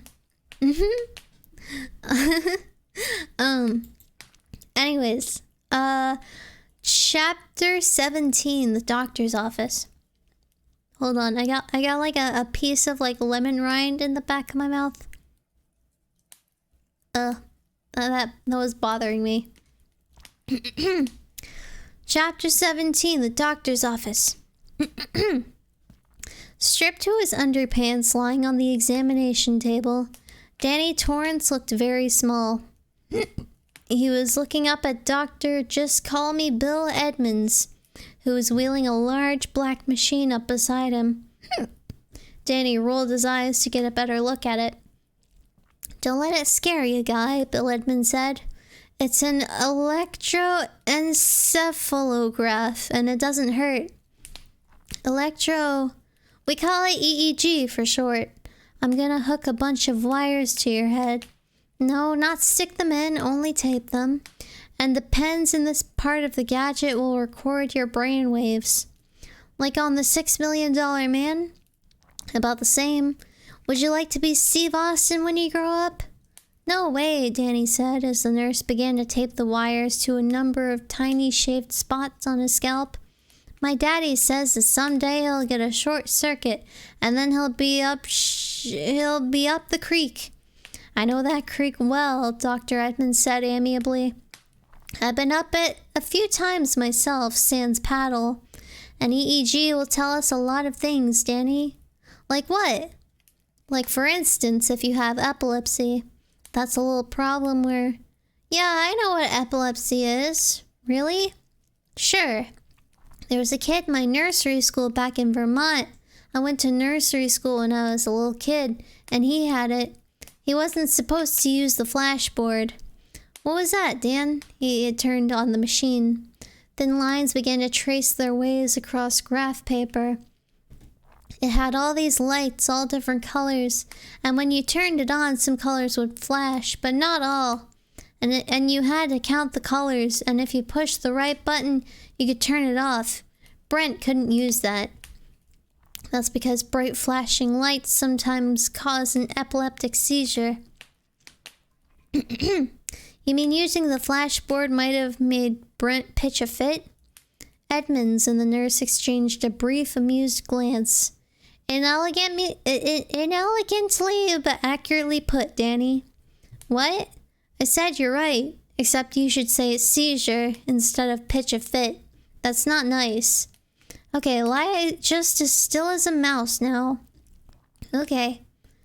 Danny, when you have these whatever they are, do you ever recall seeing bright flashing lights before? No. Funny noises, ringing, or chimes like a doorbell? How about a funny smell like maybe oranges or sawdust, or a smell like something rotten? No, sir. Sometimes do you feel like crying before you pass out, even though you don't feel sad? No way. That's fine then. Have I got epilepsy, Dr. Bill? I don't think so, Danny. Just lie still. About done. The machine hummed and scratched for another 5 minutes. Then Dr. Edmonds shut it off. All done, Guy, Edmonds said briskly. Let Sally get those electrodes off you, and then come into the next room. I want to have a little talk with you, okay? Sure. Sally, you go ahead and give him a time test before he comes in. All right. Edmonds ripped off the long curl of paper the machine had extruded and went into the next room looking at it. I'm gonna prick your arm just a little, the nurse said, after Danny had pulled up his pants. It's to make sure you don't have TB. They gave me that at my school just last year, Danny said without much hope. But that was a long time ago and you're a big boy now, right? I guess so, Danny sighed and offered his arm up for sacrifice. When he had his shirt and shoes on, he went through the sliding door and into Dr. Edmonds' office. Edmonds was sitting on the edge of his desk, swinging his legs thoughtfully. Hi, Danny. Hi. How's that hand now? He pointed at Danny's left hand, which was lightly bandaged. Pretty good. Good. I looked at your EEG and it seems fine. But I'm going to send it to a friend of mine in Denver who makes his living reading those things. I just want to be sure. Yes, sir. Tell me about Tony, Dan. Danny shuffled his feet. He's just an invisible friend, he said. I made him up to keep me company. Edmonds laughed and put his hands on Danny's shoulders. Now that's what your mom and dad say. But this is just between us, Guy. I'm your doctor. Tell me the truth and I'll promise not to tell them unless you say I can. Danny thought about it. He looked at Edmonds and then, with a small effort of concentration, he tried to catch Edmonds' thoughts, or at least the color of his mood. And suddenly he got an oddly comforting image in his head. File cabinets, their doors sliding shut one after another, locking with a click. Written on the small tabs in the center of each door was A through C, secret, D through G, secret, and so on. This made Danny feel a little easier. Cautiously, he said, I don't know who Tony is. Is he your age? No, he's at least 11. I think he might be even older. I've never seen him right up close. He might be old enough to drive a car. You just see him at a distance, huh? Yes, sir. And he always comes just before you pass out? Well, I don't pass out. It's like I go with him, and he shows me things. What kind of things? Well, Danny debated for a moment and then told Edmonds about Daddy's trunk with all his writing in it, and about how the movers hadn't lost it between Vermont and Colorado after all. It had been right under the stairs all along. And your daddy found it where Tony said he would? Oh, yes, sir. Only Tony didn't tell me. He showed me. I understand. Danny, what did Tony show you last night when you locked yourself in the bathroom? I don't remember, Danny said quickly. Are you sure? No, yes, sir. A moment ago I said you locked the bathroom door. But that wasn't right, was it? Tony locked the door. No, sir. Tony couldn't lock the door because he isn't real. He wanted me to do it, so I did. I locked it. Does Tony always show you where the lost things are? No, sir. Sometimes he shows me things that are gonna happen. Really? Sure. Like one time, Tony showed me the amusements and wild animal park in Great Barrington. Tony said Daddy was gonna take me there for my birthday. He did too. What else did he show you? Danny frowned. Signs. He's always showing me stupid old signs, and I can't read them hardly ever. Why do you suppose Tony would do that, Danny? I don't know, Danny brightened. But my daddy and mommy are teaching me to read, and I'm trying real hard. So you can read Tony's signs. Well, I really want to learn, but that too, yeah. Do you like Tony, Danny? Danny looked at the tile floor and said nothing. Danny? It's hard to tell, Danny said. I used to hope he'd come every day because he'd always show me good things, especially since Mommy and Daddy don't think about divorce anymore. Dr. Edmonds' gaze sharpened, but Danny didn't notice. He was looking hard at the floor, concentrating on expressing himself. But now whenever he comes, he shows me bad things, awful things, like in the bathroom last night. The things he shows me, they sting me like those wasps stung me. Only Tony's things sting me up here. He cocked a finger gravely at his temple. A small boy unconsciously burlesquing suicide. What things, Danny? I can't remember, Danny cried out, agonized. I'd tell you if I could. It's like I can't remember because it's so bad I don't want to remember. All I can remember when I wake up is red rum. Red drum or red rum? Rum. What's that, Danny? I don't know. Danny? Yes, sir? Can you make Tony come now? I don't know. He doesn't always come. I don't even know if I want him to come anymore. Try, Danny. I'll be right here. Danny looked at Edmonds doubtfully. Edmonds nodded encouragement. Danny let out a long, sighing breath and nodded. But I don't know if it'll work. It never did with anyone looking at me before. And Tony doesn't always come anyway. If he doesn't, he doesn't, Edmund said. I just want you to try. Okay. He dropped his gaze to Edmund's slowly swinging loafers and cast his mind outward toward his mommy and daddy. They were here someplace, right beyond that wall, with the picture on it as a matter of fact. In the waiting room where they had come in, sitting side by side but not talking, leafing through magazines, worried about him. He concentrated harder, his brow furrowing, trying to get into the feeling of his mommy's thoughts. It was always harder when they weren't right here in the room with him. Then he began to get it. Mommy was thinking about a sister. Her sister. The sister was dead. His mommy was thinking that was the main thing that turned her mommy... His mommy was thinking that was the main thing that turned her mommy into such a... bitch? Into such an old biddy. Because her sister had died. As a little girl, she was hit by a car. Oh God, I could never stand anything like that again, like Eileen.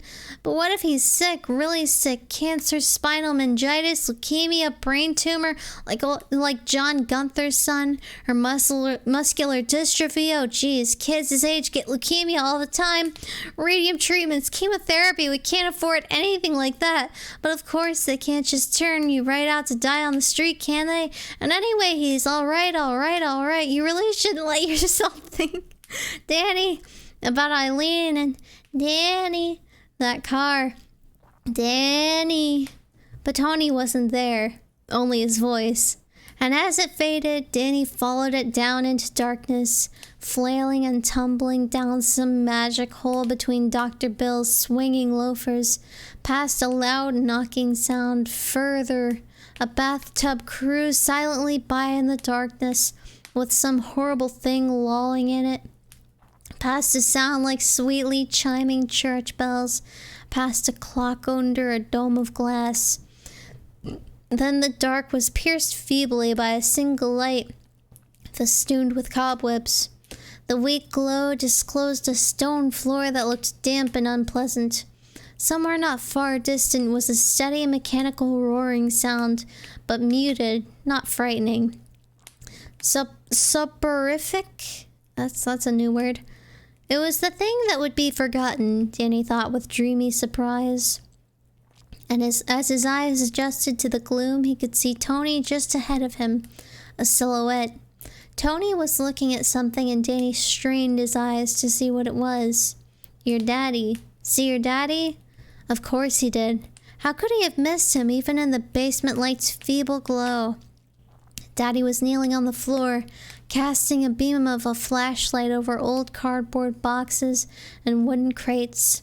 The cardboard boxes were mushy and old. Some of them had split open and spilled drifts of paper onto the floor. Newspapers, books, printed pieces of paper that looked like bills. His daddy was examining them with great interest. And then Daddy looked up and shone his flashlight into another direction. Its beam of light impaled another book, a large white one and bound with gold string. The cover looked like white leather. It was a scrapbook.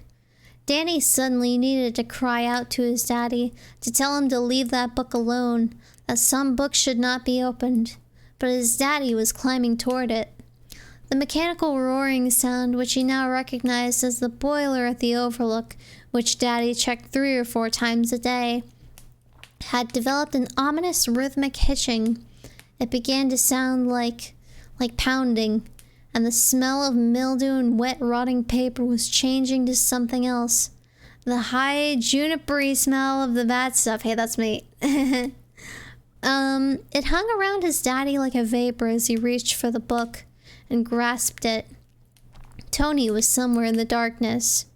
This inhuman place makes human monsters. This inhuman place, repeating the same incomprehensible thing over and over, makes human monsters. Falling through darkness again, now accompanied by the heavy pounding thunder that was no longer the boiler, but the sound of a whistling mallet striking silk-papered walls, knocking out whiffs of plaster dust, crouching helplessly on the blue-black woven jungle rug. Come out, this inhuman place, and take your medicine, makes human monsters. With a gasp that echoed in his own head, he jerked himself out of the darkness. Hands were on him, and at first he shrank back, thinking that the dark thing in the overlook of Tony's world had somehow followed him back into the world of real things. And then Dr. Edmonds was saying, "You're all right, Danny. You're all right. Everything is fine." Hold on, I need another sip.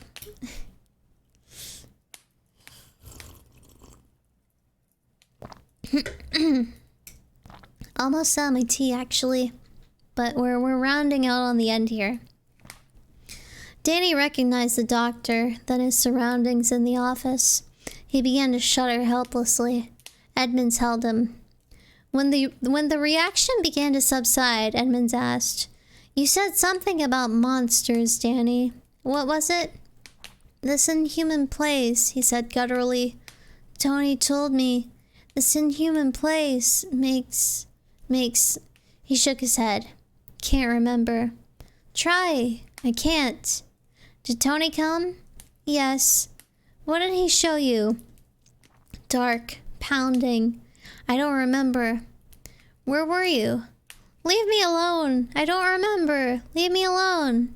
He began to sob helplessly in fear and frustration. It was all gone, dissolved into a sticky mess like a wet bundle of paper, the memory unreadable. Edmonds went to the water cooler and got him a paper cup of water. Danny drank it and Edmonds got him another one. "Better?" "Yes." "Danny, I don't want to badger you. Tease you about this, I mean. But can you remember anything about before Tony came?" "My mommy," Danny said slowly. "She's worried about me." "Mothers always are, Guy." "No, she had a sister that died when she was a little girl. Eileen. She was thinking about how Eileen got hit by a car and that made her worry about me. I don't remember anything else." Edmonds was looking at him sharply. "Just now she was thinking that? Out in the waiting room?" "Yes, sir." "Danny, how would you know that?" "I don't know," Danny said wanly. "The Shining, I guess." "The what?" Danny shook his head very slowly. "I'm awful tired. Can't I go see my mommy and daddy? I don't want to answer any more questions. I'm tired, and my stomach hurts. Are you gonna throw up?" "No, sir." Woo! Holy shit. Pancake Raptor, hi, thank you. Thank you for the sub. Or the gifted sub to Valence the Voyager. I think was Valence already subbed? I don't remember. But anyways, yeah, thank you. Very epic, very cool. "No, sir. I just want to go see my mommy and daddy." "Okay, Dan." Edmonds stood up. "You can go on out and see them for a minute. Then send them in so I can talk to them, okay?" "Yes, sir." "There are books out there to look at. You like books, don't you?" "Yes, sir," Danny said dutifully. "You're a good boy, Danny." Danny gave him a faint smile. "I can't find a thing wrong with him," Dr. Edmonds said to the Torrances. Not physically, mentally, he's bright and rather too imaginative." It happens. Children have to grow into their imaginations like a pair of oversized shoes. Danny's is still way too big for him. Ever had his IQ tested? I'm having trouble swallowing. God. I don't believe in them, Jack said. They straitjacket the expectations of both parents and teachers. Dr. Edmonds nodded. That may be. But if you did test him, I think you'd find he's right off the scale for his age group. His verbal ability for a boy who's 5 going on 6 is amazing. We don't talk down to him, Jack said with a trace of pride. I doubt if you've ever had to in order to make yourself understood. Edmonds paused, fiddling with a pen. He went into a trance while I was with him, at my request. Exactly as you described him in the bathroom last night. All his muscles went lax, his body slumped, his eyeballs rotated outward. Textbook auto-hypnosis. I was amazed. I still am. The Torrances sat forward. What happened? Wendy asked tensely, and Edmonds carefully related Danny's trance, then muttered the phrase from which Edmonds had only been able to pluck the word monsters, the dark, the pounding, the aftermath of tears, near hysteria and nervous stomach. Tony again, Jack said. What does it mean? Wendy asked. Have you any idea? A few. You might not like them. Go ahead anyway, Jack told him. From what Danny told me, his invisible friend was truly a friend until you folks moved out here from New England. Tony has only become a threatening figure since that move. The pleasant interludes have become nightmarish, even more frightening to your son because he can't remember exactly what the nightmares are about. That's common enough. We all remember our pleasant dreams more clearly than the scary ones. There seems to be a buffer somewhere between the conscious and the subconscious, and one hell of a blue nose lives in there. The sensor only lets through a small amount, and often what does come through is only symbolic. That's oversimplified Freud, but it does pretty much describe what we know of the mind's interaction with itself. You think moving has upset Danny that badly? Wendy asked. It may have, if the move took place under traumatic circumstances, Edmund said. Did it? Wendy and Jack exchanged a glance. I was teaching at a prep school, Jack said slowly. I lost my job. I see, Edmund said. He put the pen he had been playing with firmly back in his holder. There's more here, I'm afraid. It may be painful to you. Your son seems to believe you two have seriously contemplated divorce.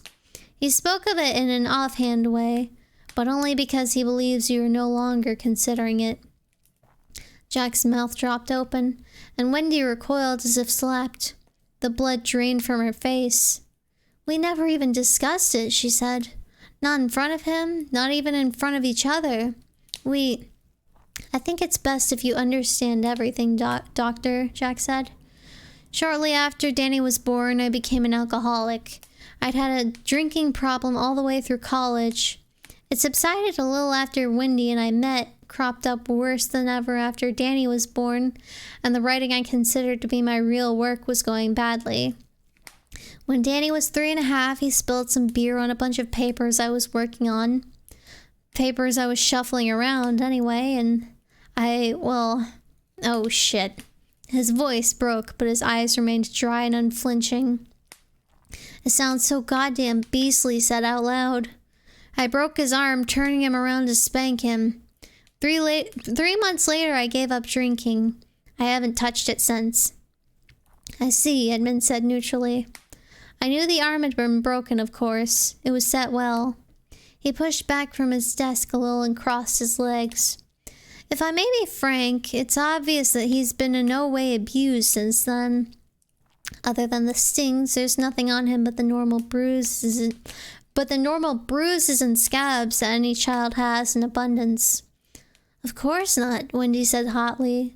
Jack didn't mean... No, Wendy, Jack said. I meant to do it. I guess someplace inside I really did mean to do that to him. Or something even worse. He looked back at Edmonds again. You know something, Doctor? This is the first time the word divorce has even been mentioned between us. And alcoholism. And child beating. 3 firsts in 5 minutes. That may be at the root of the problem, Edmonds said. I'm not a psychiatrist. If you want Danny to see a child psychiatrist, I can recommend a good one who works out of the Mission Ridge Medical Center in Boulder. But I'm fairly confident of my diagnosis. Danny is an intelligent, imaginative, perceptive boy. I don't believe he would have been as upset by your marital problems as you believed.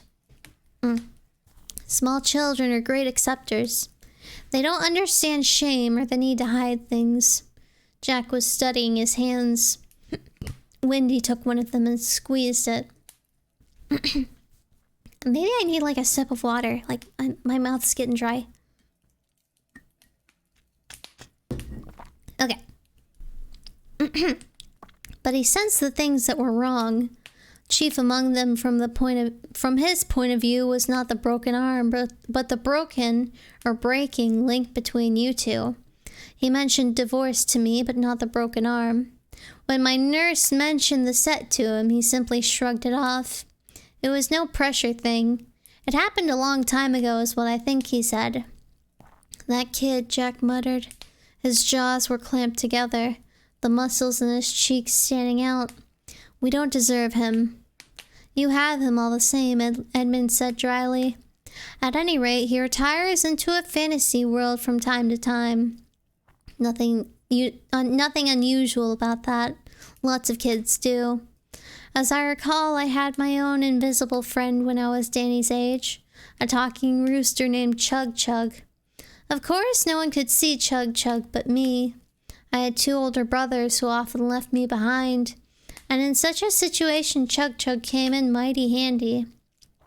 And of course, you two must understand why Danny's invisible friend is named Tony instead of Mike or Hal or Dutch.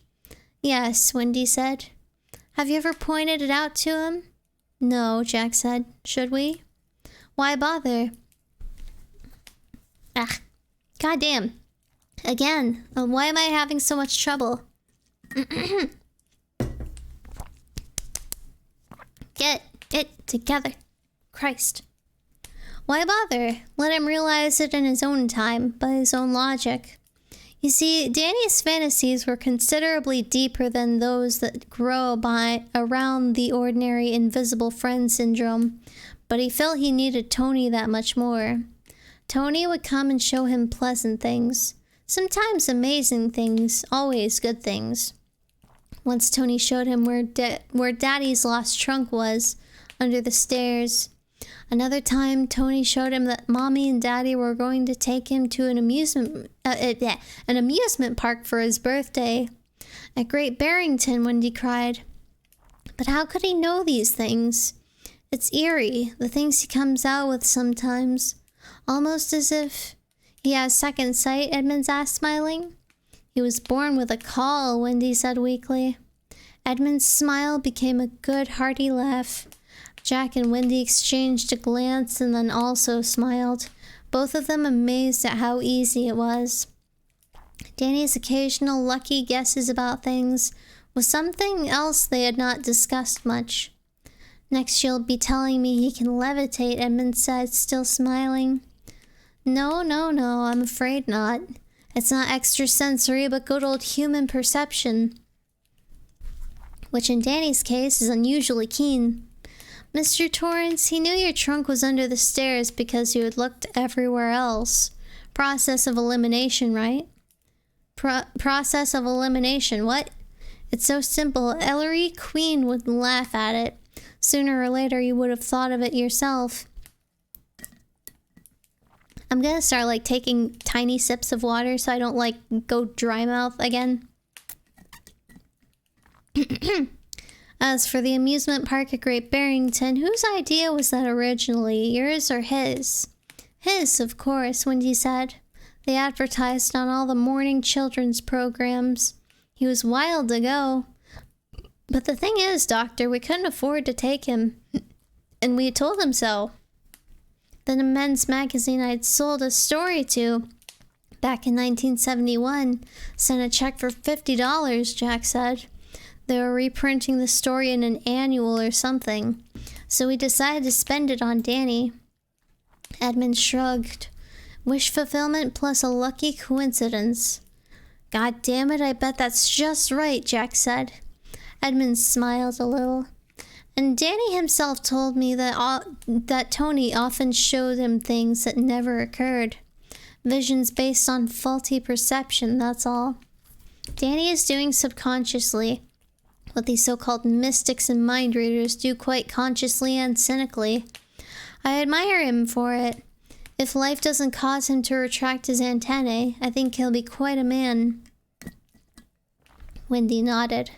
Of course she thought Danny would be quite a man, but the doctor's explanation struck her as glib. It tasted more like margarine than butter. Edmonds had not lived with them. He had not been there when Danny found lost buttons, told that maybe the TV guide was under the bed, that he thought he had better wear his rubbers to nursery school even though the sun was out, and later that day they had walked home under her umbrella through the pouring rain. Edmonds couldn't know of the curious way Danny had of pre-guessing them both. She would decide to have an unusual evening cup of tea, go out in the kitchen and find her cup out with a tea bag in it. She would remember that the books were due at the library and find them all neatly piled on the hall table, her library card on top. Or Jack would take it into his head to wax the Volkswagen and find Danny already out there, listening to tinny top 40 music on his crystal radio as he sat on the curb to watch. Aloud, she said, "Then why the nightmares now?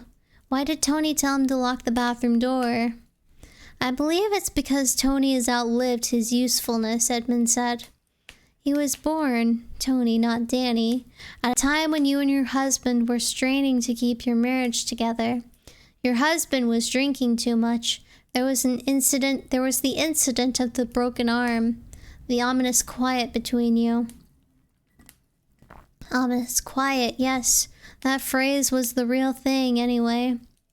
The stiff, tense meals were the only conversation had been... The stiff, tense meals where the only conversation had been, "Please pass the butter," or "Danny, eat the rest of your carrots," or "May I be excused, please?" The nights when Jack was gone and she had lain down dry-eyed on the couch while Danny watched TV. The mornings when she and Jack had stalked around each other like two angry cats with a quivering, frightened mouse between them. It all rang true. Dear God, do old scars ever stop hurting? Horribly, horribly true. Edmonds resumed. But things have changed. You know, schizoid behavior is a pretty common thing in children. It's accepted because all we adults have this unspoken agreement that children are lunatics. They have invisible friends. They may go and sit in the closet when they're depressed, withdrawing from the world. They attach talismanic importance to a special blanket or a teddy bear or a stuffed tiger. They suck their thumbs. When an adult sees things that aren't there, we consider him ready for the rubber room. When a child says he's seen a troll in his bedroom or a vampire outside the window, we simply smile indulgently. We have a one-sentence explanation that explains the whole range of such phenomena in children. "He'll grow out of it," Jack said. Edmonds blinked. "My very words," he said. "Yes. Now I would guess that Danny was in pretty good position to develop a full-fledged psychosis. Unhappy home life, a big imagination, the invisible friend who was so real to him that he nearly became real to you. Instead of growing out of the childhood schizophrenia, he might as well have grown into it." "And become autistic?" Wendy asked. She had read about autism. The word itself frightened her. It sounded like dread and white silence. Possibly, but not necessarily. He might simply have entered Tony's world someday and never come back to what he calls real things. God, Jack said. But now the basic situation has changed drastically. Mr. Torrance no longer drinks. You're in a new place where conditions have forced the three of you into a tighter family unit than ever before. Certainly tighter than my own, where my wife and kids may see me for only 2 or 3 hours a day. To my mind, he is in the perfect healing situation. And I think the very fact that he is able to differentiate so sharply between Tony's world and real things says a lot more about the fundamentally healthy state of his mind. He says that you two are no longer considering divorce. Is he as right as I think he is? Yes, Wendy said, and Jack squeezed her hand tightly, almost painfully. She squeezed back. Edmonds nodded. He really doesn't need Tony anymore. Danny's flushing him out of his system. Tony no longer brings pleasant visions, but hostile nightmares that are too frightening for him to remember except fragmentarily. He internalized Tony during a difficult, desperate life situation. And Tony is not leaving easily. But he is leaving. Your son is a little like a junkie kicking the habit. He stood up, and the Torrances stood also. As I said, I'm not a psychiatrist. If the nightmares are still continuing when your job at the Overlook ends next spring, Mr. Torrance, I would strongly urge you to take him to this man in Boulder. I will. Well, let's go out and I'll tell him he can go home, Edmund said. I want to thank you, Jack told him painfully. I feel better about all this than I have in a very long time. So do I, Wendy said. At the door, Edmonds paused and looked at Wendy. Do you or did you have a sister, Mrs. Torrance, named Eileen? Wendy looked at him surprised. Yes, I did. She was killed outside our home in Somersworth, New Hampshire, when she was 6 and I was 10. She chased a ball into the street and was struck by a delivery van. Does Danny know that? I don't know. I don't think so. He says you were thinking about her in the waiting room. I was, Wendy said slowly. For the first time in, I don't know how long. Does the word red rum mean anything to either of you? Wendy shook her head, but Jack said, he mentioned that word last night just before he went to sleep. Red drum.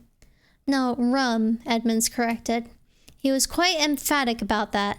Rum, as in the drink, the alcoholic drink. Oh, Jack said. It fits in, doesn't it? He took a handkerchief out of his back pocket and wiped his lips with it. Does the phrase, the shining, mean anything to you? This time they both shook their heads. Doesn't matter, I guess, Edmund said. He opened the door into the waiting room. Anybody here named Danny Torrance who would like to go home?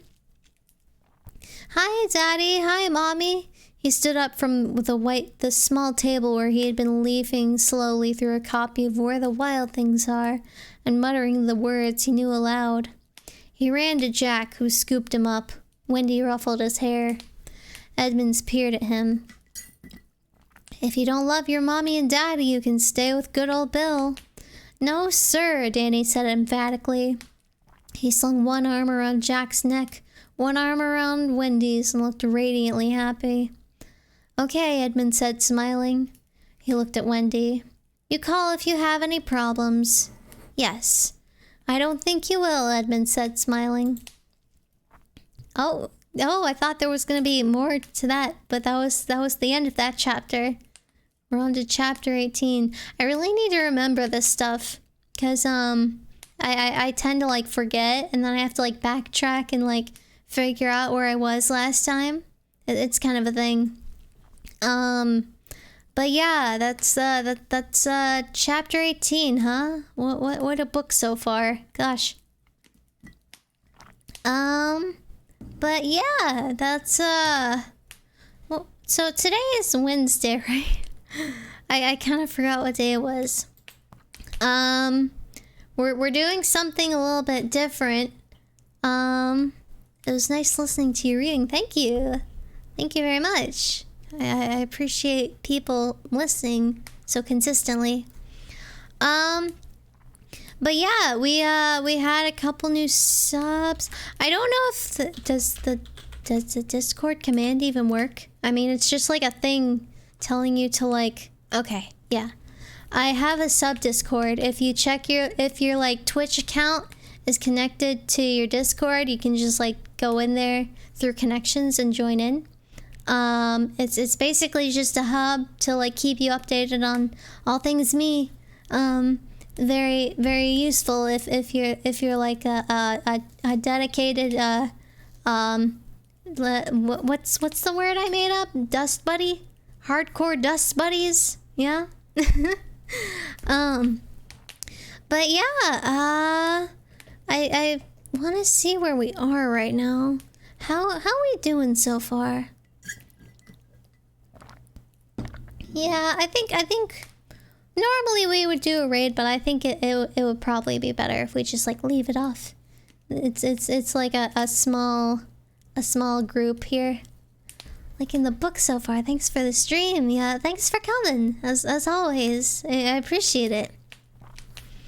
I know someone who would appreciate a raid even at this size. I mean, shout it out. Feel free. I'll be fine with that. I guess. Let's see. Is there anything else I'm forgetting about? Oh gosh, that was very. I don't know if the mic picked that up, but that was very rude. Close to a 50 follower goal.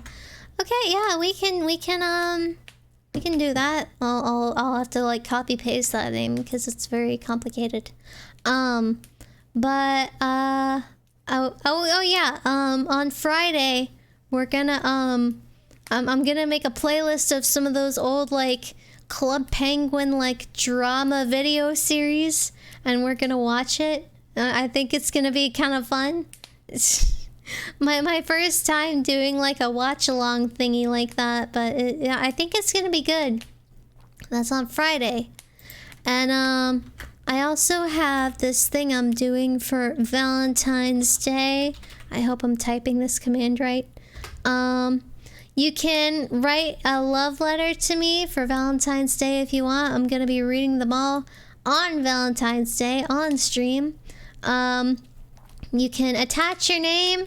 You can go anonymous. You could even like stir up some drama and like skinwalk as someone else. Just like impersonate another person, if you want. I think it'd be fun. I think there might be like one or two on there already. I'm not checking until like the day comes, but yeah. But yeah, that's about it. I got my Twitter too.